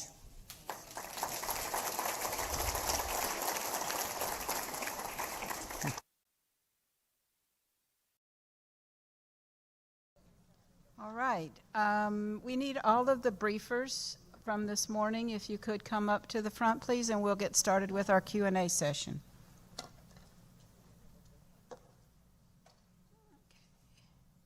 And just like for the remembrance ceremony, we have some military members in the audience that will be having microphones. So if you have a question, if you could raise your hand, I will call on you, we'll get a mic to you, and we can get started with your questions. Just as a reminder, please do not ask questions specific to your case. Ask questions that are general to everybody. If you have case-specific questions, please contact your service casualty office and ask through them or in your case summary review if you have one scheduled today. Do we have everybody? Come on up, you two. Come on. Get it over. Or you can pass it around. Okay. Okay. Anybody want to go first? Right over there. Yes, ma'am. Said I'm always the first. Dr. McMahon, have all of the 50 boxes returned from North Korea been processed? I'm going to default to Carrie on that. Okay, Carrie. Because I can know that anything that comes to us, for everyone to know, we work kind of in the blind. So we may need to know that it's from Korea, or that it's a Korea chemically treated, or it's a World War II from here.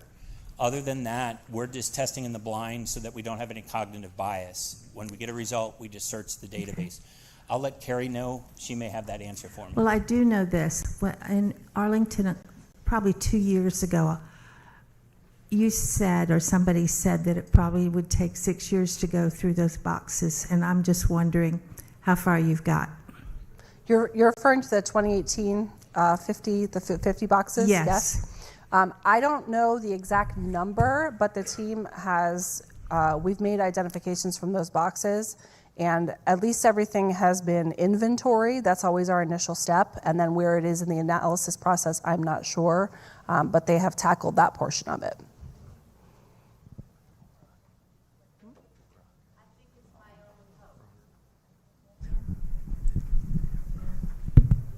Thank you. Oh. Go ahead. I have hopes that my father's remains are somewhere in there. We have nothing, not even dog tags, and they know where he was, but, you know, the crazy man's not going to let us in, so I'm praying. Thank you. So, this is a great point.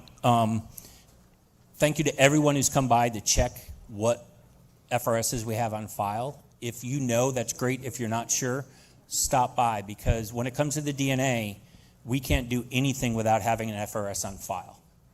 And that's where it helps having that. So as soon as samples come in, we get a DNA result, we can search our database.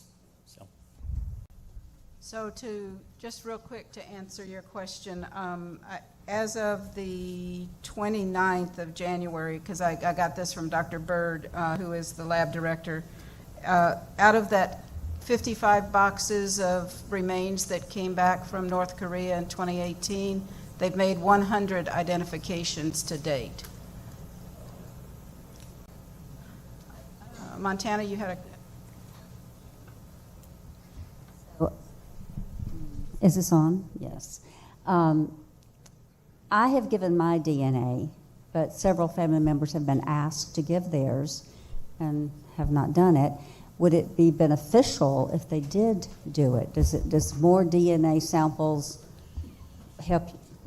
That's a great question. Ideally, and again, before you go to lunch, if you want, we'll stop over and we'll look at your case and see what DNA you have. Ideally, we want to have at least 2 from the maternal side and 2 from the paternal side. However, as we have brought SNPs online, if we only have 2 people on the maternal side, they are now, if they're within 4 generations, they are now a nuclear test. So we may be perfectly good in your case, but let's just verify that. Over here. I'll wait because it's...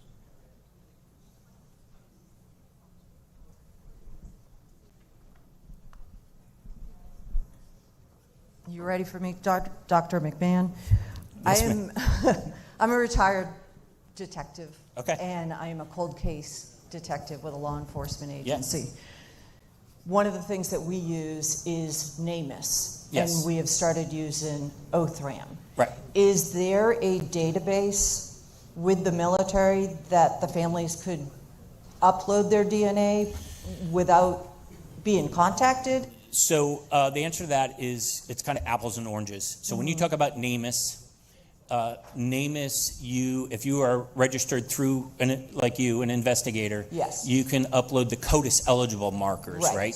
So what we end up doing is, because we're accredited, we make that contact to get those so we can run those markers under our accreditation, just like your state and local crime lab. Okay. When you talk about the cold cases, and they're looking at those 800,000 to 1 million, our 94,000 markers, we use ones that are different, that are scaled to identity more so than that. And then Kintelligence is the other kit that is being used. It's a 10,000. We only have about 1,800 in unison there. And so it's better for us to collect our own through the service casualties, because that opens and closes the book on what we have there. But that's a great question on that. Are you y'all able to go into CODIS? Because we know that, some people have been arrested or missing or unidentified. Right. So CODIS is tied to your crime labs. Yes. And you have to be a CODIS eligible laboratory. And now CODIS has a missing persons one. Okay. Yes. But when you think about it, for like Korea, of the original 8,100, I have references for 93% of those missing. And then for Southeast Asia, I have about 86%. And then World War II, to get a disinterment, we have to be above 60% for those references. In most cases, we're well above that. It's better for us to work through the casualty, get those references on hand, than try and blind search a database. Okay. So you might have answered this, but can law enforcement contact you if we have a missing person that we assume is a military member? Right. So for the past accounting, our family reference database is under a system of record notification as well as informed consent, only to be used for the identification of that loved one there. So that our database is secured. So even DPAA can't search our database. Okay. Now, on the current day losses, there are mechanisms we may be able to do if we have a former service member who is killed and that they think it's that. There are things I can do on the current side that they can contact us. Perfect. Thank you. Yep. Okay, anyone else? Go ahead.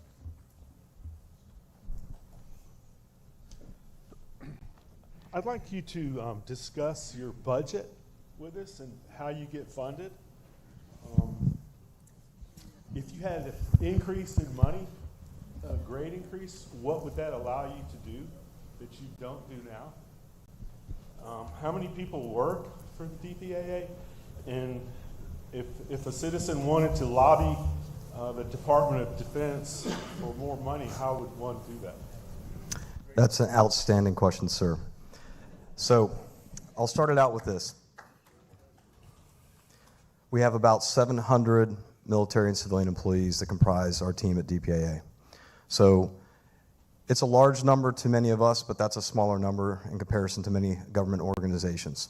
We actually have a fairly small budget, but because our budget is specifically tied to these investigation teams and these recovery teams that go out into austere locations that have very challenging terrestrial or underwater recovery efforts, it costs just about all of our budget outside of what we have to pay with what we would call must-pay mandatory spending. And so our budget was increased over a 3-year period here in the past. That allowed us to get after those identifications, in which I mentioned earlier today, a record number of 231 in fiscal year 2025. However, over the last 2 years, we have seen a decrease in our DPAA budget. And so what that does is create less ability for us to go out and conduct the missions. And therefore, it could harm our ability to increase our identifications and are accounted for. As far as a citizen, go to Congress, go to your senator, and tell them, as a concerned citizen, that we need to fund DPAA more. And go to these gentlemen here on Yes. my left that talked to you earlier this morning, the veteran service organizations. They can certainly help you. Our VSOs, our friends, partners, they can go out there and they have the ability to be that special person who can talk to the right people that can help us increase that budget to get after our sacred mission. Thank you. Anyone else back in the back here? Is there or are there country or locations within a country that you are not allowed to go? And would you discuss how much it costs to go into these areas that you're paying the governments to look for the bodies? If you'll hold on 1 second. Chris Phelps, you're in the room. Chris Phelps, for those that of you that don't know, Chris is our director for the Indo-Pacific Directorate, which is our largest directorate in the agency, and he's responsible for the research, the investigation, and recovery activities that take place in that Indo-Pacific region. So Chris, you want to start? Sure, thanks. So, great question. Long answer, I'll try to make it short. So there are countries that we don't have access. North Korea comes to mind. There's other countries where the access ebbs and flows, right? It depends on the geopolitical situation. Where we have remains, or where we think we have remains in those countries, there is a whole line of effort always working by, with, and through those host nations, open lines of communication to always gain access. Because without access, we can do nothing, right? And to the woman that asked the question about North Korea, I'm going to tie it into yours. I've heard many times that they say about the boxes, the 55 boxes, or that's our only hope. Hope is always a course of action, right? And then when North Korea specifically, it's complicated. But just like with North Korea, and tied back to your question, places where maybe we just have zero access or we're trying to gain access, at all levels of the government, outside of DPAA, we have a plans and policy section that also works with folks in my directorate that we are always pushing forward talking points at the highest level of government from potentially the president to convey some type of message that will help us, in this particular example, access. And back to the Korea example, which is perfect about access. When President Trump, years ago, at the summit, went into to those negotiations, there were only 4 asks from the United States. I mean, one of them was denuclearization of the peninsula. That's a big one. But one of the 4 was remains returned. So that's an example where at the lowest level, like in my level, I'm continually talking to folks in countries to get more access, and then at the highest level. So there's a whole government approach that's going on behind the scenes. And then you specifically asked about where we have access, some type of transaction of money. That's a very complicated answer. The short answer is nothing in life is free. So we do have to pay some type of host nation support, but I can assure you we follow that very, very closely because every dollar counts. It counts even more now, back to the gentleman's first question with the budget and the Chief of Staff's answer. So every country's a little bit different. And then we also ask a host nation, different things, right? So the laundry list of things that we want to buy or access or whatever, or host nation workers or equipment or whatever, is all different. But I can assure you that it's not a blank check. Everybody in here is a taxpayer, to include me. We watch that very, very closely to ensure that we're getting what we paid for. We're not getting overcharged what we paid for. But again, to wrap it up, you have to pay something to get into these countries for their help. Does that help? Does that answer? Okay, thanks. And just to add to what Chris mentioned about the whole of government approach that we're taking to try to make sure that anybody in the government that is talking about North Korea or to the North Koreans, we also reach out to other foreign governments who have access into North Korea, and they carry talking points for us. And then we maintain a relationship with the community of NGOs that go into North Korea to support other medical interests and stuff like that. So we are trying to use all available resources to get our messages into North Korea to try to get them to open up and start talking to us about either going in to do the remains recovery or to do more unilateral turnovers like they did in 2018. And I'll just add really quickly that we also try to identify partners. She mentioned NGOs, different organizations, host nation organizations that have the access, that have been there, are able to do the permitting. So we explore every option to get into these countries to enable us to pursue our mission. Okay, yes, in the back. Can we get copies of your PowerPoint presentation? Sir, there should be copies in the folders that you were provided. No, I mean online. Oh, certainly. We can post them online. Where would that be located?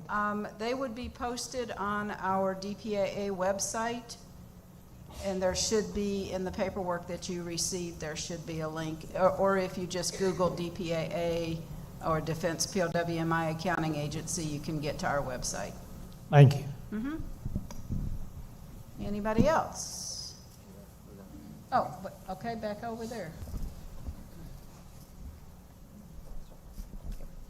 How do the various environments where remains are recovered affect getting quantifiable DNA? So saltwater versus freshwater, soil, etc. Dr. Brown. Dr. McMahon. I'm going to take the first one you meant, saltwater. When I first came back to the organization in 12, one of the things they were saying was we're having really bad luck getting DNA from bones that have been in salt water. So remember I said extraction, right? How do we dissolve the bone to get to the DNA? Well, it actually has to have a very specific amount of salt. And if you have too much salt in it, it's kind of like making rock candy when you supersaturate with sugar and you drop a sugar crystal in, everything comes out. Well, we were losing the DNA. So for that, the lab has done a really good job where they put it in fresh water, change it, desalination, to get rid of all that salt. So that's one environment. Acidic soil in Vietnam, acid breaks down DNA. It breaks into it, and then that allows more bacteria to chew it down. Cold weather actually protects DNA. We do really well when it's in a cold weather environment there. For the most part in Korea, you have a range of temperatures from hot to cold. But coming out of Korea, those samples tend to work really well. But we've also optimized our methods to get to that. So if there's DNA in there, we have a mechanism to get to it. And as long as it's greater than, let's say, a half an inch, we call it, or 50 base pairs, we have a method to get a result to it. So we've tried to counteract a lot of those environmental issues. I'll add one thing that so far they haven't been able to do, and that is burned remains. So if your remains are very, very highly burned, so we're talking about bone that has gone from a natural tan color to white or gray, that is nearly impossible. I'm not going to say totally impossible, maybe one day, but a lot of your organic compound is gone, and so that will affect our ability. questions? My goodness, we must have done a really good job then. Okay. So before we break for lunch, there's a couple things I wanted to announce. In our letter that we send to you, we generally mention something about if you have a photo of your loved one to please bring it. I noticed there were some people in the audience that did.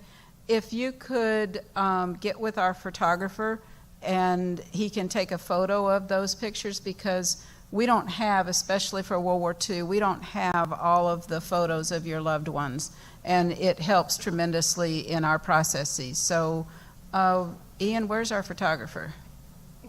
Whaley, can you stand up, please, sir? If you can see this gentleman so he can take a photo of your photograph, we'll get a professional shot of that. Also, a woman mentioned earlier that she would be interested in volunteering. We do have a volunteer program. If you go on our website, there's information about how you can volunteer and the kinds of things that we need for volunteers. So with that, thank you very much for your questions. I hope that you got a lot out of today. We really appreciate that you were here. We will have breakout sessions for each of the conflicts this afternoon. After lunch, the World War II families will gather in this room. The Korean War families will gather in the Reflections room. Vietnam War families in the Momentum room. And also, you'll notice on your table there's some lunch ideas if you want to go out of the hotel. The hotel is also putting on a lunch buffet. You can order from the a la carte menu, but they also have a buffet. And please return for your conflict-specific briefings at 2:30. Well, thank you very much.